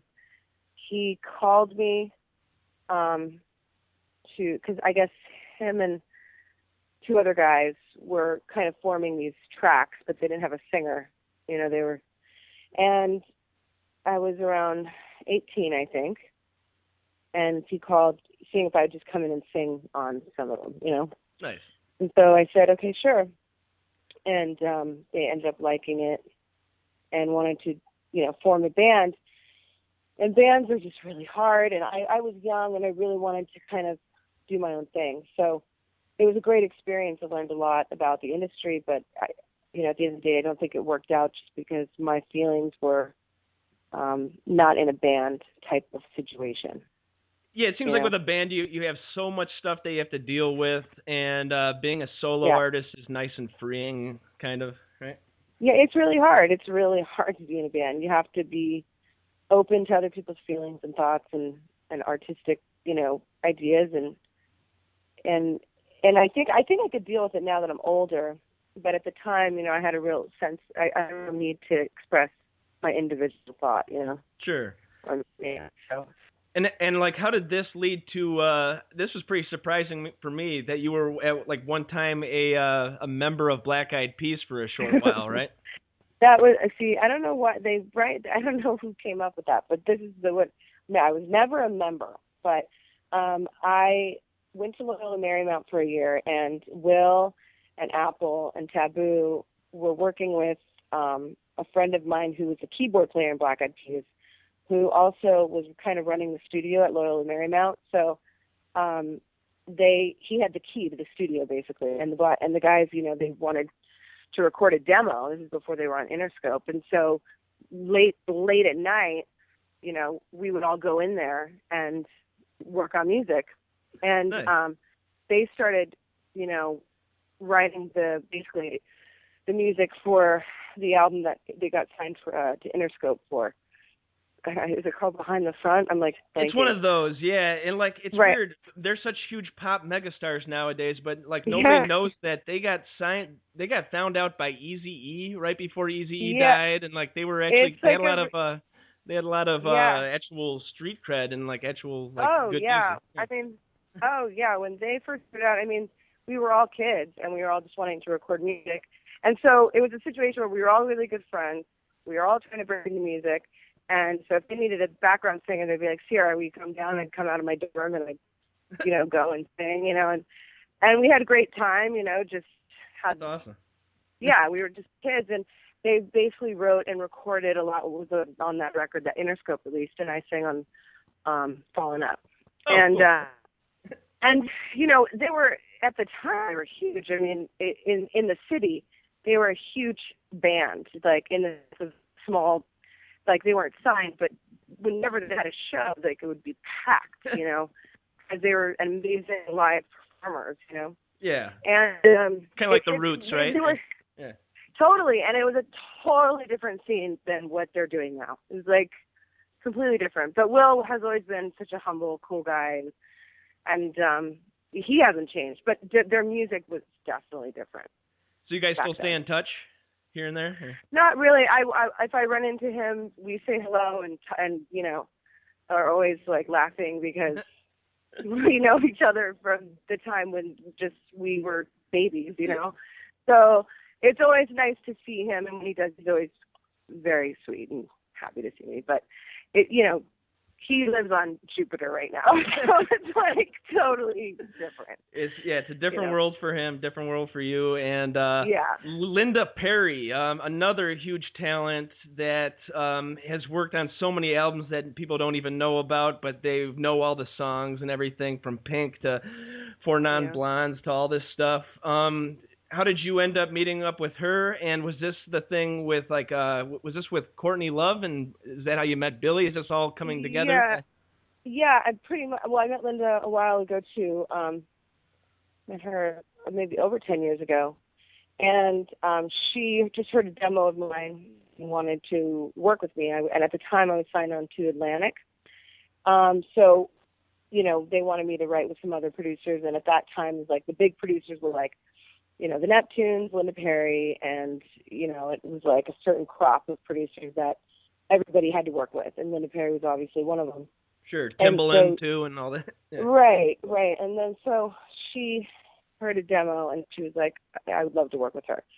And we became fast friends. It was pretty instant, just a very strong connection, and we had it was a great experience. And then I got dropped from Atlantic, and she called me and was like, I'm going to get you a deal with Interscope. And I was like, you go and do that. and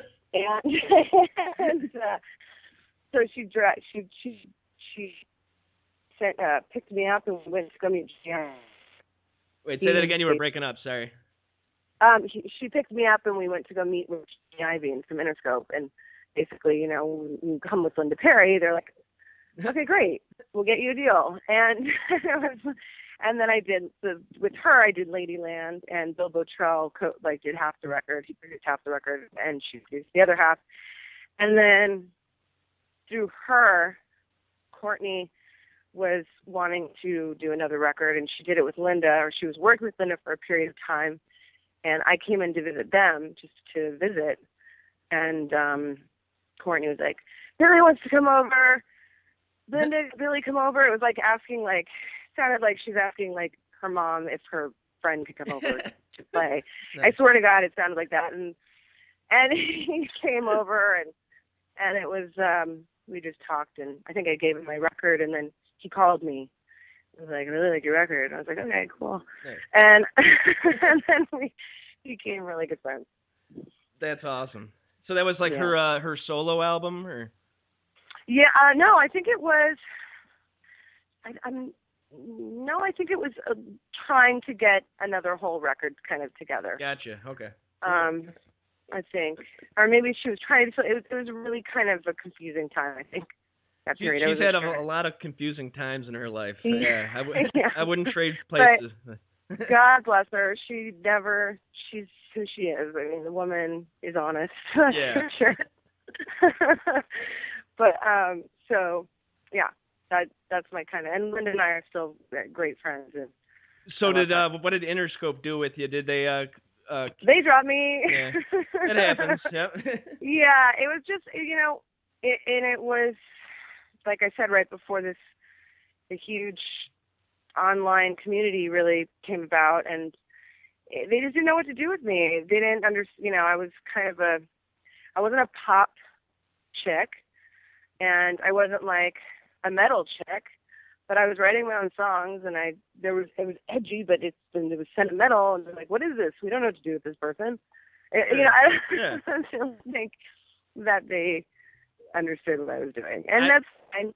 And yeah, I would definitely not blame it on the music. I would blame it on that perfect storm of the whole social media thing coming out and everybody trading music and the music industry, hitting the shitter at the same time, it seems like. Yeah, exactly. And it didn't work out. Nice, but now we're in better times. Good Soldier out now on you can find it at SierraSwan.com. And I just got a couple songs off the record I'd like to ask you about. Take Me Out to the Ball Game. That's one of my favorites. And it's one of mine too. Explain how that one came together. It's not the song that they sing at the 7th inning stretch at baseball games, to which I was. Yeah, well, the title came to me before, like the lyrical idea and the melody and all that stuff.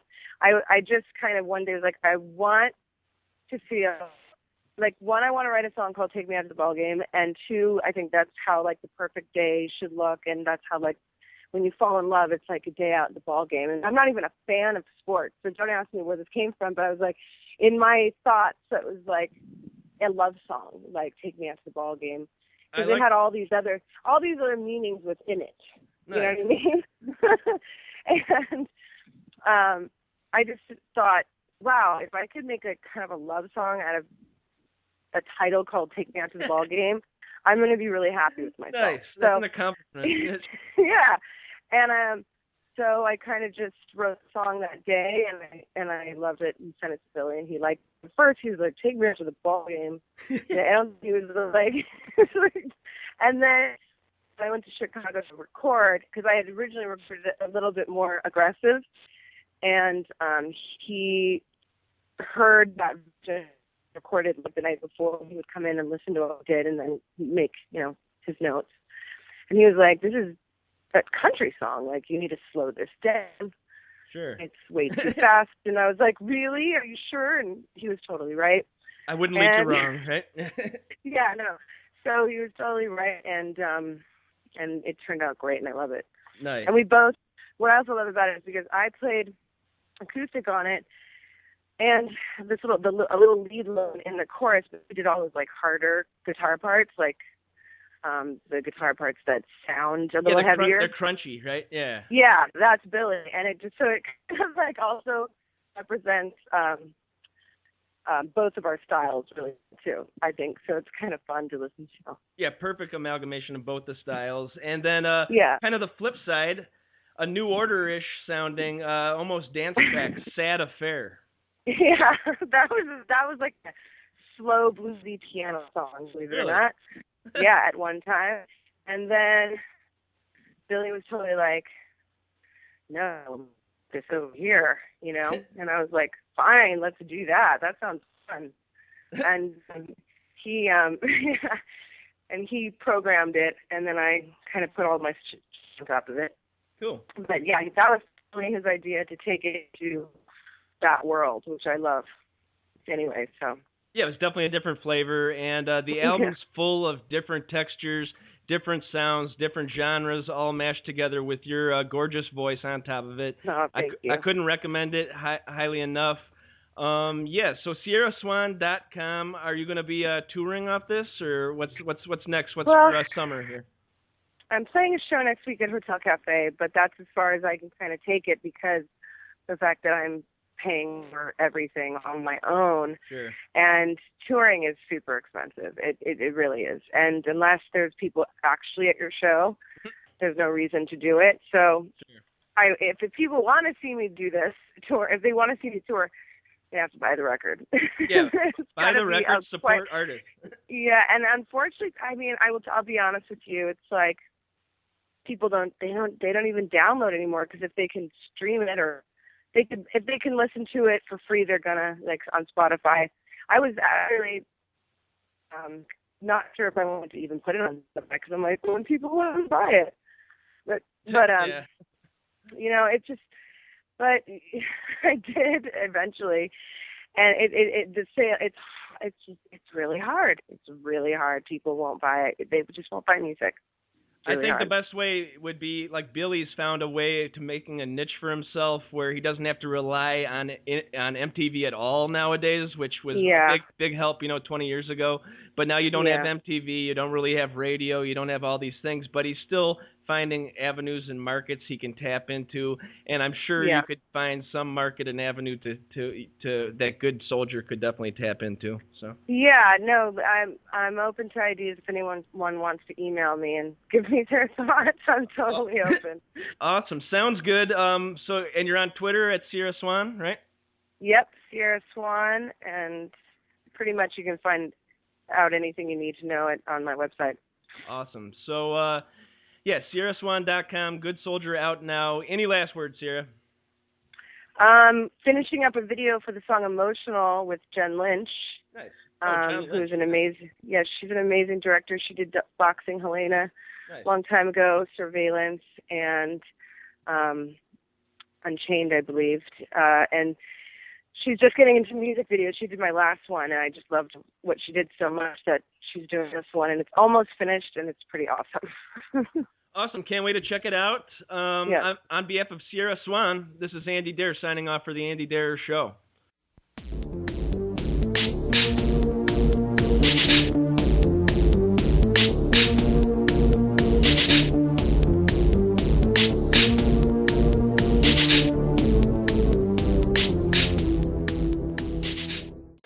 And that brings us to our second highest downloaded episode of the year 2014. It comes from May, and it's called Keep It in Motion with special guest Tobin Sprout from Guided by Voices. And I'd been asking Toby for an interview for years, and finally one night he goes, "Hey, I'm doing interviews tomorrow morning. Would you be interested?" And I said, "Of course, you had me at hello." So I was super excited about that. And then the same night, Doug Gillard, also of Guided by Voices fame, hits me up saying he's doing interviews tomorrow. You want to do it? So I said, of course, and my mind was blown. And I got to meet the guys in Chicago at the Wicker Park Green Festival. I believe that was in June. Got to meet Robert Pollard. That was huge for me. Just check out the Guided by Voices catalog. I mean, I think Pollard has something like 2,000 songs copywritten. And, he just never sleeps. He's always working on the next project, next band, next album. But Guided by Voices is where he makes his bread and butter. And, they had an awesome year. Then I guess they announced they're on hiatus again. But, Pollard will also be working on his myriad of side projects and solo albums. So this will not be an end to any Pollard music. Hopefully, Guided by Voices, the original lineup, will be back again. They had quite an interesting year, and just want to thank Toby. This is a childhood dream come true. And without further ado, my episode 116, Keep It in Motion, with special guest Tobin Sprout.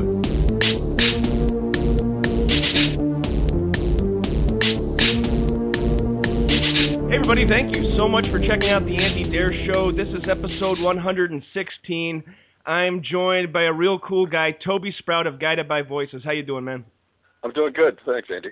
You guys are celebrating another new album out this week, Cool Planet. How was it like recording that one? I heard you guys did that in the middle of, this terrible winter we just went through. So. Yeah, it was brutal, I think, for everybody. Had a pretty nasty winter, but we went down to Dayton to a studio called Cybertectics, which is an old school studio with it's got a couple of two tracks and a bunch of old equipment and mics and stuff, and it's been there for practically forever. And I'd recorded in there before, but we decided to do some songs there, and it was 15 below zero when we were there, which is pretty unusual. It's normal, up here in Michigan, but down there it was pretty unusual, and just tons of snow, and so we'd record and then we'd go out in the car and listen to them, and it was just, it would take your breath away to be sitting out in the car trying to listen to these songs. And but anyways, we got through all the songs, and I think we were down there for about 2 weeks. Geez, I'm up here in Chicago. We got hit pretty hard, as we normally do. Yeah. But Dayton, Ohio, usually it's a little bit more temperate over there. Is it a thing of, recording an album in the summer, you guys kind of want to get done with the session and head outside and, go play catch or something? I don't know, go have a barbecue outside, and so you're not really committed? Is it more of you're super focused because you don't really want to leave the studio? I don't know if that really matters. It just happens to be when we got together to do the album. Nice. We do record in the summertime, sometimes in Mitch's garage and sometimes, in other studios. But yeah, the weather doesn't really have a whole lot to do with it. But I only have heard a couple tracks from the new album, but I did read a little thing that said that you got a couple more songs that you normally do on the album. For my listeners, Toby's kind of like the George Harrison of Guided by Voices, where he has a few tracks on each album and they're all stellar, but Robert Pollard's kind of the main man of the band, correct? Yeah, he writes probably 5 songs to my one song. I mean, he just knocks them out. I don't know how he does it, but I think I've got 5 songs on this album. One of them I co-wrote with Mitchell, sure. Called The Bone Church. And he kind of recorded some stuff in his garage. He's got a little setup, and then sent it up to me, and I threw some vocals on it, sort of the same way I did Down by the Racetrack. Okay, cool. He sent me kind of an instrumental demo, and then I kind of threw in some. He had drums on it too, but I threw some extra drums and then another guitar and put some vocals over it, and that's kind of how we put that together. So nice. Yeah, it's kind of neat. It's not kind of neat working with him. I hadn't really worked with Mitch before, so. I hope to do a few more songs on it. Cool. Yeah. How was it after that long hiatus? I mean, you guys had your farewell show at the New Year's Eve of 2004 to 2005, actually at the Metro Chicago, and but then you guys took 6 or 7 years off doing other projects, right? Yeah, I'm not sure if it was that. Maybe it was that many years, but. Yeah, that was kind of it until this Matador thing came up, and they wanted the original lineup for this one show in Vegas. And once we decided to do the one show, why not do a few more shows? And from that, we started getting calls from all over awesome. We ended up doing a 3-week tour out west, all over the country, and things just worked out so well. We just went ahead and decided to make Factory. That's awesome. Factory album. And then snowballed from there. And now you're on your 5th or 6th release since Reforming. And this is the 6th. That's awesome. And yeah. So is this a kind of thing where you're recording for, Guided by Voices Incorporated, so there really is no label like breathing down your neck? You're working on your own timetable, which is always fast anyways, but there's really no input from anybody in a suit, right? No, there isn't, and that's kind of how we can put an album back to back like this. A regular label wouldn't allow that. So, and even the EP that Down by the Racetrack was just sort of thrown in the middle because we did extra songs over and no B-sides left. So, we just put them out when they're ready, and then we're on to the next one.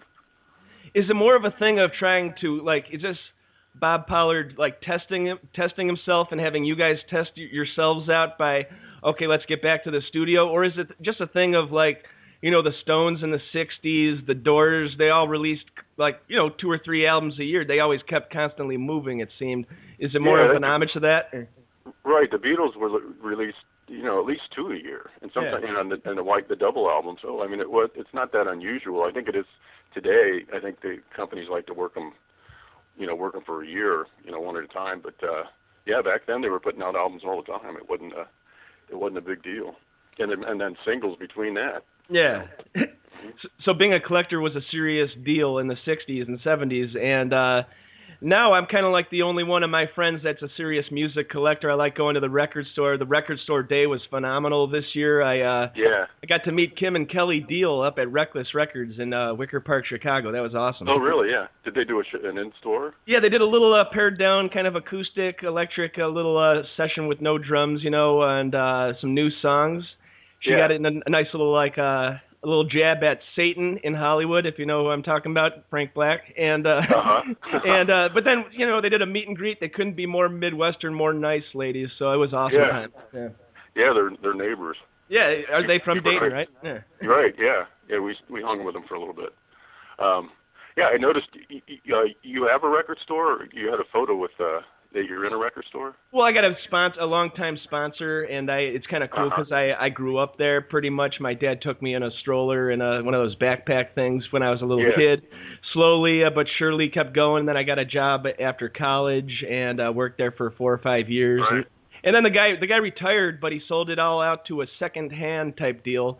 So now they got records, they got power tools, they got vintage music gear, they got all sorts of stuff. You got colorful people bringing in weird stuff to sell. Like, hey, do you want this gasoline bottle or something? I'll give you nothing for that. But if you want to buy something, that'd be cool. Yeah. But it's just a cool thing. I just still like the atmosphere of being in a store. Telling people, hey, you should check this new Neil Young album out. It's recorded in a 1947 vinyl booth. Yeah. Right. Have you had a chance to hear any of that? No, I haven't. I mean, it was like a 78, the Speed 78 when they used to make them right there on cut them right to the disc. It's him and Jack White up in Jack White's studio, and the whole thing was recorded straight in a booth. So it's just the most wobbly, hissy. You can hardly make out what's a guitar and what's a harmonica. It kind of just all blends in, but. In classic Neil Young fashion, he starts. What? Yeah, he starts off the album. He starts off the album with a cool little intro where he's speaking with his deceased parents, and he's kind of using this booth as like a way to communicate with the dead, and it's just kind of creepy, but also very heartwarming too. So. Yeah, I'll have to check that out. Nice, but you guys were always known about the lo-fi, and when it did come to when Pollard was trying some, out the big studios, with Rick Ocasek and stuff. I mean, it was good, but it just didn't feel like Guided by Voices for a lot of people. And you weren't a part of the band at the time, right? No, I wasn't, but I managed to get on just about every album. I had either a song that was left over, or I had some kind of credit on there that I did something on it. And then a lot of times I'd just show up and Bob would have me come in and play piano or something. So it was kind of, I stayed in touch even though I wasn't there. How many members, I read the Jim Greer book about Guided by Voices. What is there, like 40 or 50 members that have been a member of Guided by Voices at one time? Probably, yeah. I bet if you look back through even, when we played in Dayton and before I even knew Bob, there was some, lineups that came in and out. But I think I saw just about every lineup from the time I left, and there might have been one lineup that I didn't see, but I pretty much tried to catch them, and when they get to Grand Rapids, I'd go down there and see them. So nice. I got a friend, Kevin Matthews, up in Grand Rapids, an old radio guy, but. Like, is it a thing of when you go to see a show, is it a lot of past members showing up and you guys all see each other? Is it still a friendly community, the ex-Guided by Voices members and the present ones? I'd say for the most part. Nice. Doug's going to be playing with us on the East Coast. He's doing some shows with us coming up in 2 weeks. Yeah, you got a couple sold-out ones in New York and D.C., it says, right? We're going to be playing Philly, New York, and D.C., and I think Doug's going to open those.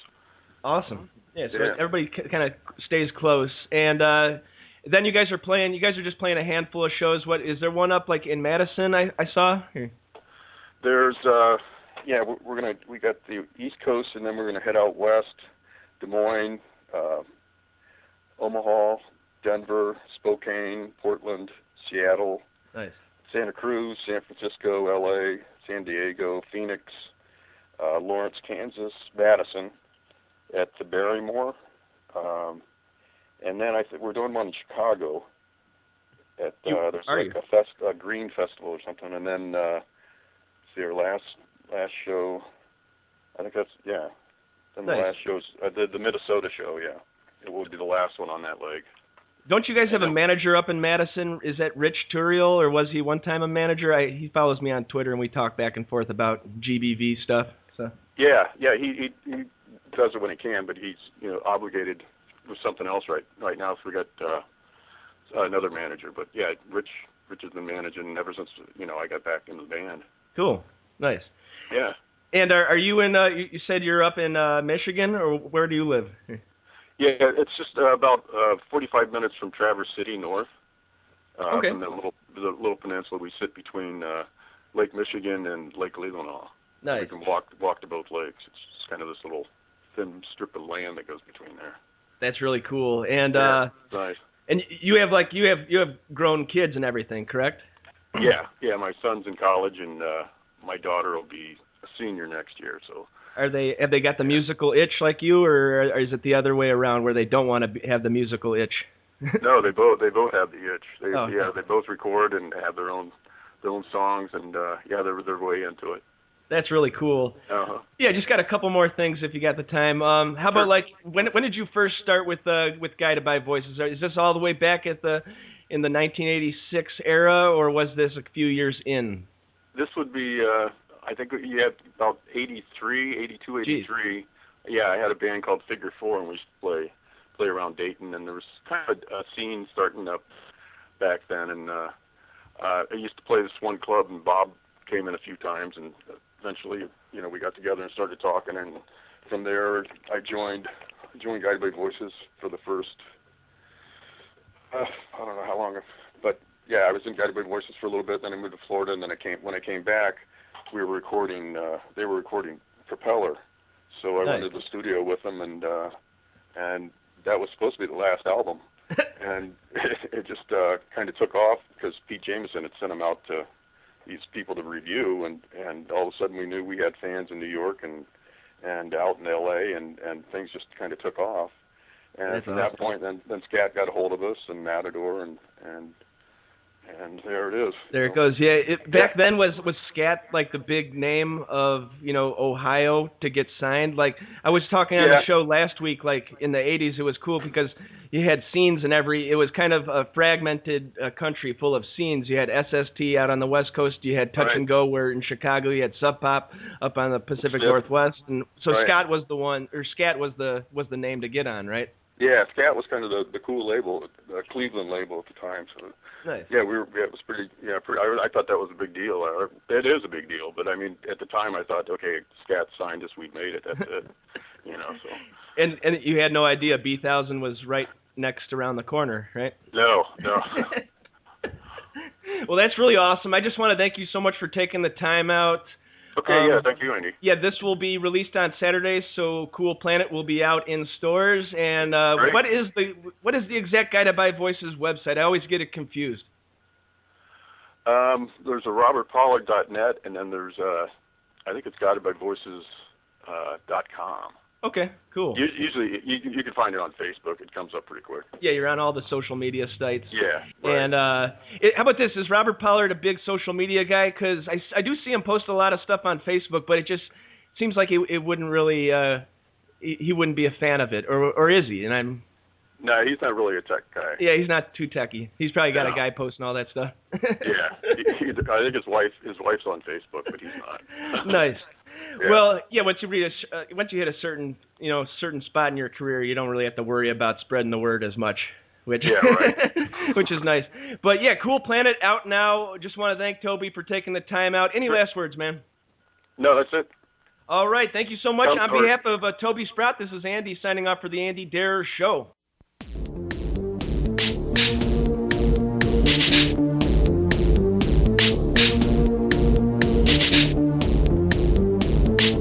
Right, and that brings us to our number one highest downloaded episode of 2014. Just want to thank you guys for staying with us for the past 2 hours. And before we get into it, I would like to bring up my awesome sponsors. We'll be right back. This episode of The Andy Dare Show is brought to you in part by Uncle Bub's award-winning barbecue in Westmont, Illinois. Family-owned and operated since 1997, Uncle Bub's is the real deal barbecue. A family-friendly restaurant open 7 days a week. Also, it's a full-service catering company doing weddings, pig roasts, luau's, grill packages, you name it. They have a friendly, helpful staff that will make sure that your party goes off without a hitch. Call them at 630-493-9000. Visit them at 132 South Cass Avenue in Westmont, Illinois, and UncleBubs.com. Hey man, I know you like grilling. I know you like getting those dark grill marks on your burgers, fish, chicken.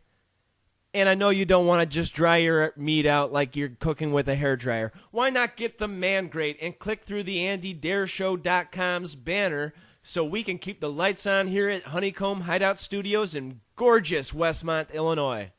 The Man Grate. This episode of The Andy Dare Show is brought to you in part by Record Utopia, a music lover's dream with thousands of vinyl records, musical instruments, and sound gear. They buy, sell, and trade. Give them a call at 630-963-1957. Visit them in Westmont, Illinois at 309 West Ogden Avenue, on the web at recordutopia.com. It's always a good, relaxed atmosphere. Check them out, Record Utopia. All right, so my number one highest downloaded episode of the year 2014, it comes from November, and it was a special Black Wednesday before Thanksgiving episode. It is The Whole Love with special guest Spencer Tweedy. And the kid just turned 19. He is the drummer for Jeff Tweedy, his father, their little side project called, aptly enough, Tweedy. And they have a new album called Sookie Ray. They just did a long, I think almost a week-long stand at the Riviera Theater, sold out for Wilco.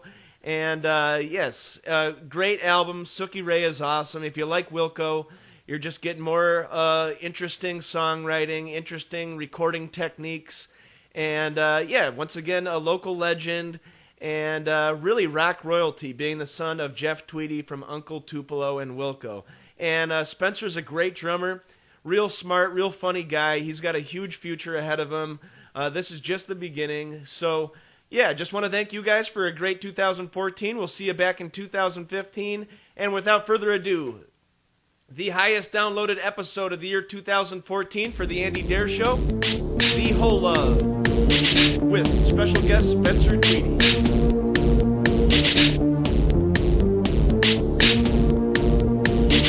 Thank you so much for checking out the Andy Dare Show. This is episode 127. I am joined by an awesome drummer, Spencer Tweedy. How you doing, man? Hi, thank you. Yeah, just want to let you know that, the Tweedy album, Sookie Ray, I don't know if I'm pronouncing that correct, but that's definitely that's definitely my top 5 albums of the year. A double album. It's loaded with goodness. If you're fans of Wilco, if you're fans of just a good Americana sound that keeps you interested, check out Tweedy. And how did the Tweedy project come together? Were these songs that he wanted to do with Wilco, and just or was this a completely different project for him? Well, it came together right after we had worked on the Mavis Staples album, One True Vine. That was in 2012, and we basically made that entire record, just the two of us. And when that was finished, my dad wanted to keep on working on some songs that he had, and we just didn't really stop doing what we were doing. We pretty much just stayed in the studio and kept on recording, except instead of making songs for Mavis, we were making songs for just ourselves or for my dad. And I think that some of them, they can always be Wilco songs, they can always be solo songs. There's not really any distinguishing thing there. But in this case, it was just sort of happenstance that we had already been working together, and a lot of members of Wilco were making records of their own at the time. So it just felt like the right fun thing to do. Nice. Instead of going with the straight-up classic guy going solo with his own name, he brings his son on drums. It's a family affair. It's a tribute to your mother, too, who's been going through a rough time. Same with Joe Shanahan. Same with my buddy's best friend's got brain cancer. His mom does. So it seems like when it rains, it storms here, and but you guys have such a large family of fans and good karma put out in the world. It seems like this record is just another an occasion where you guys have just given back to the world, and it's awesome. So. Oh, thank you. Thanks. And Mavis Staples, you guys got to celebrate her big birthday, and you were on stage for that one? Yeah, that was some weird. I've never experienced anything like that. There's a lot of really famous people, and it's a really huge production, but it was great. I was so happy that we got to do that for Mavis. And that was where at? Chicago Theater, right? That was at the auditorium. Oh, okay. Yeah. How did your dad end up meeting her? It seems like that's like the previous generation, but obviously she's an amazing soulful singer. How did he ended up working with her? It's been a while, right? Yeah, so they worked together for the first time in 2009 when they made You Are Not Alone. Sure. And I think that there are some people looking out for Mavis that are really that are smart, good people, and they were fans of my dad and Wilco and thought that he might be a good fit to work with her. So they hooked them up, and it was really easy to form a relationship quickly because, I mean, she's one of the most lovable people on earth. Nice. So they made that record together and continued that with One True Vine last year. Does your dad also co-write songs with her, or is he just more of the producer role for these records? Well, he wrote several songs for her. On You Are Not Alone, the title track "You Are Not Alone" is written by my dad, as well as a lot of the other material. He put together all of the songs, and a lot of them are repurposed, like old hymnals, or like spiritual songs that are in the public domain. So you can write songs basically based off of them, and they become your own. So that's a lot of that material. And on One True Vine, also the title track is written by my dad. Very cool. And you don't have to worry about somebody asking for royalties when it's a public domain song. So cool. And that's not really the point. It's mostly because it's a good fit for Mavis. She is a gospel singer. She is, sure. And they're beautiful old songs, part of the American music tradition. So it's awesome to include them. And also I should add that Nick Lowe wrote a song for her on One True Vine as well. Oh, that's really cool. Does he know your dad, or are they friends? Or? Yeah, Nick Lowe. They became friends when Nick Lowe went on tour with Wilco a few years ago. Sure. And we've just been fans of his records for years and years. So. Oh, he's great. Yeah. Yeah, taking it back. You were what? You're only like 18 or 19? Or? I'm 18 years old.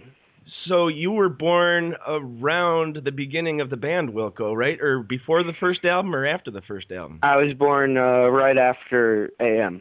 Oh, that's really cool. So you kind of grew up with the band pretty much, and their sound really changed and flew. It had a different progression to it, which is awesome. You don't want to keep making the same records over and over. And that's really cool. Like a lot of people, like when I graduated high school, I had to just start working on a construction site and junior college and stuff like that. Meanwhile, you're recording the Tweety album when you graduated.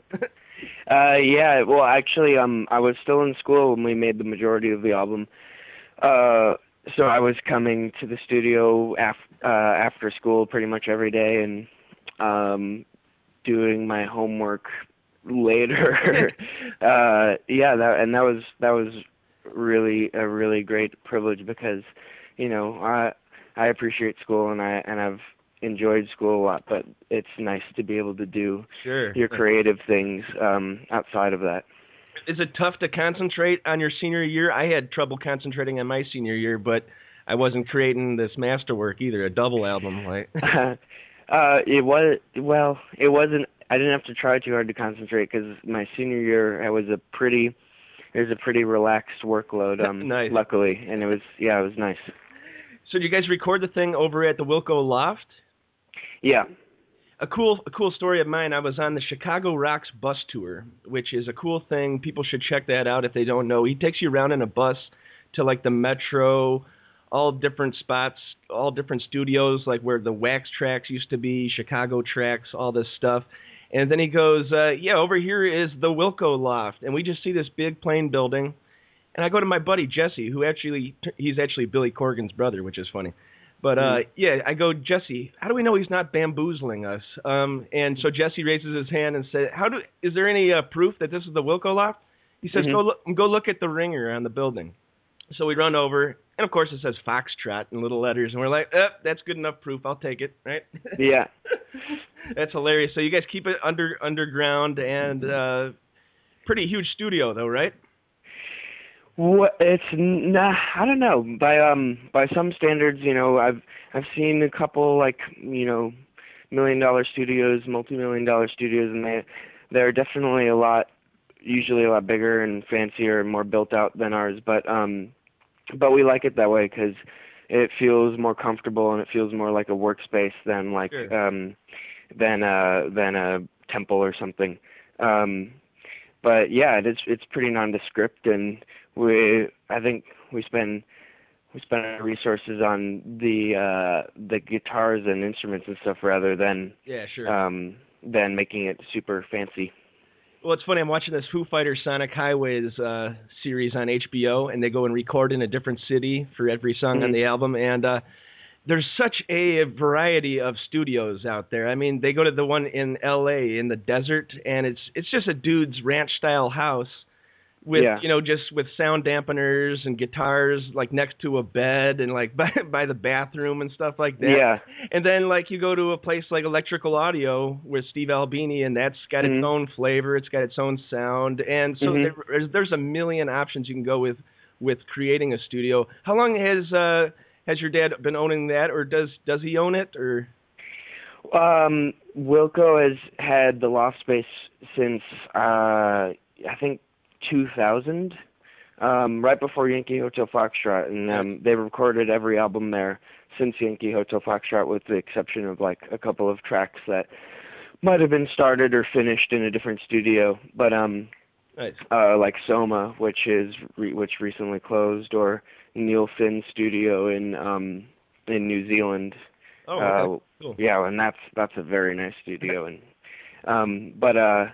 yeah, so it's been a little over a decade, and it's changed a lot in that time. I remember being there when I was like 6 years old when they first got it, and it was pretty much just like a cigarette smoky bar stained couch and Mackie board and some guitars. But today it looks a lot different. It doesn't smell as much. Is it also open for, can people just book time there, or is it more like you got to know Jeff? Or? Yeah, not really. You kind of have to know. It's pretty much only open to friends of ours, of our family, or people who Tom Schick, who has engineered both of the Mavis albums and the most recent Wilco album, and Suki Ray. So who we work with a lot. It's kind of like his home turf now. So clients who Tom gets, we usually bring over to the loft to record. He's the gatekeeper, kind of. That's cool. Yeah. Nice. How about this? Like early memories of the band Wilco, like Jay Bennett. Do you have any memories of him? Rest in peace. No, I don't really. Yeah, I don't have a ton of early Wilco memories. Mostly, I just remember like a couple of shows during which my dad might have like put me on his shoulders. Nice. In fact, I just saw a picture of that.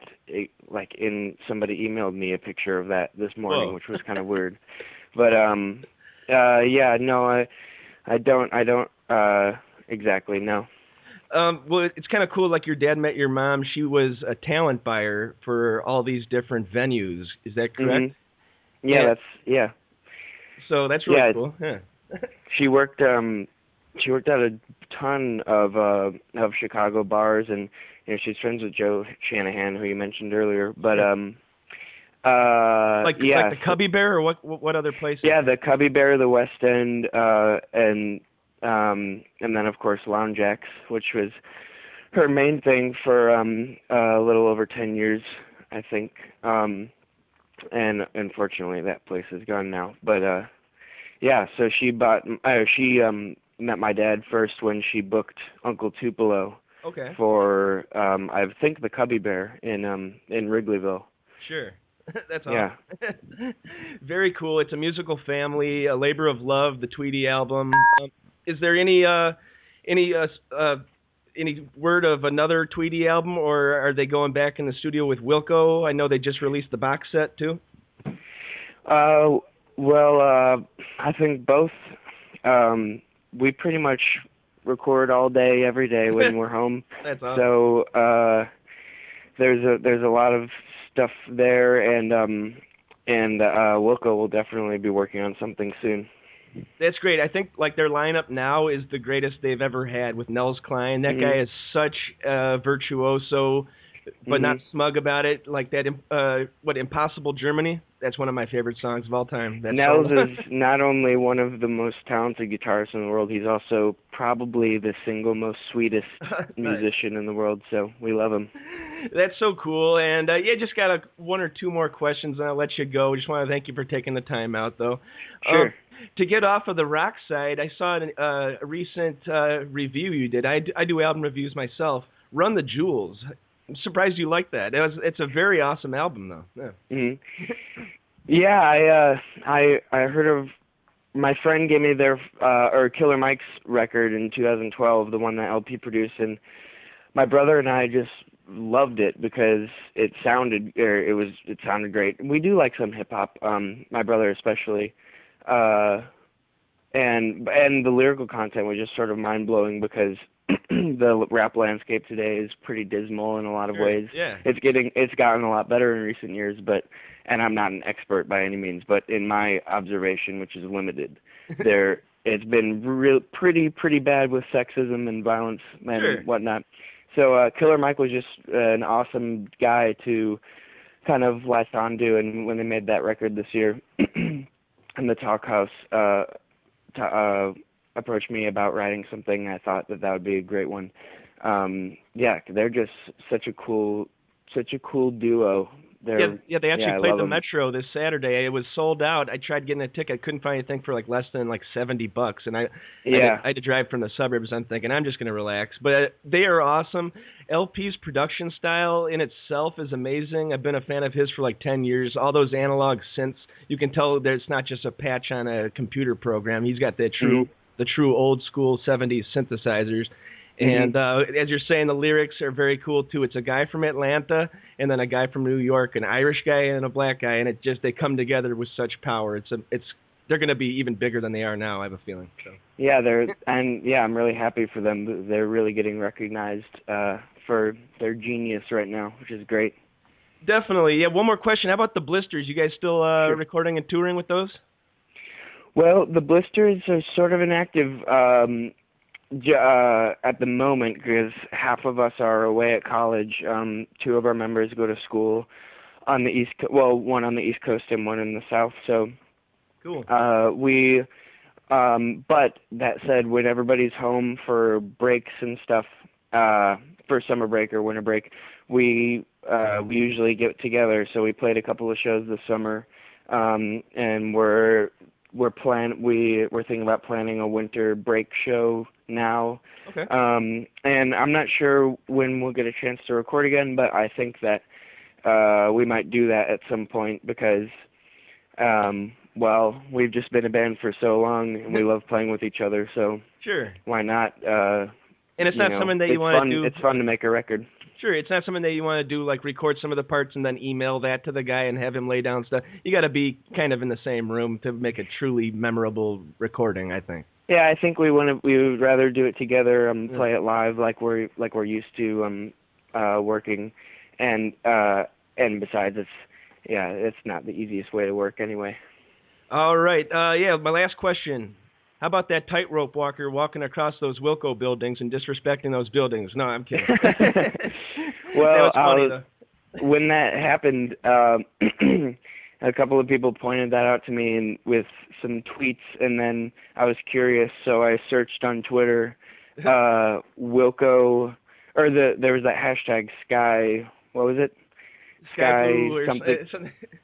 There was a hashtag for the walk, and so I did that hashtag plus Wilco, and I saw like dozens and dozens and tweets, which was pretty funny because, I don't know, people just call them the Wilco buildings, which is flattering. I guess people really know the record, but they're called what are they called? The Marina Towers? It's the Marina Towers, but if you ask me, if you ask any of my friends, those are the Wilco Towers forever, one of my favorite albums of all time. Just want to thank you so much for taking the time out. Go check out the Tweety album. What's your Twitter? What's your website? It's just Spencer Tweety and SpencerTweety.com. Awesome. Thank you so much. And any last words? No, just thanks a lot. Thanks for having me. All right. On behalf of Spencer, this is Andy signing off for the Andy Darer Show. Be sure to follow Andy on Twitter. That's at Andy Darer. And like our show on Facebook. That's facebook.com/The Andy Darer Show. Videos at youtube.com/Andrew Martin Darer. And we're on iTunes. Just search The Andy Darer Show. Please leave a review. Thanks so much to our wonderful sponsors, Uncle Bub's award-winning barbecue, Record Utopia, The Band Great, and Amazon.com. Theme song courtesy of Rich Banks Music. Thank you so much for checking out The Andy Darer Show. TheAndyDareShow.com. Now here's my cover of 14 Cheerleader Cold Front. Thanks to Toby Sprout for the interview.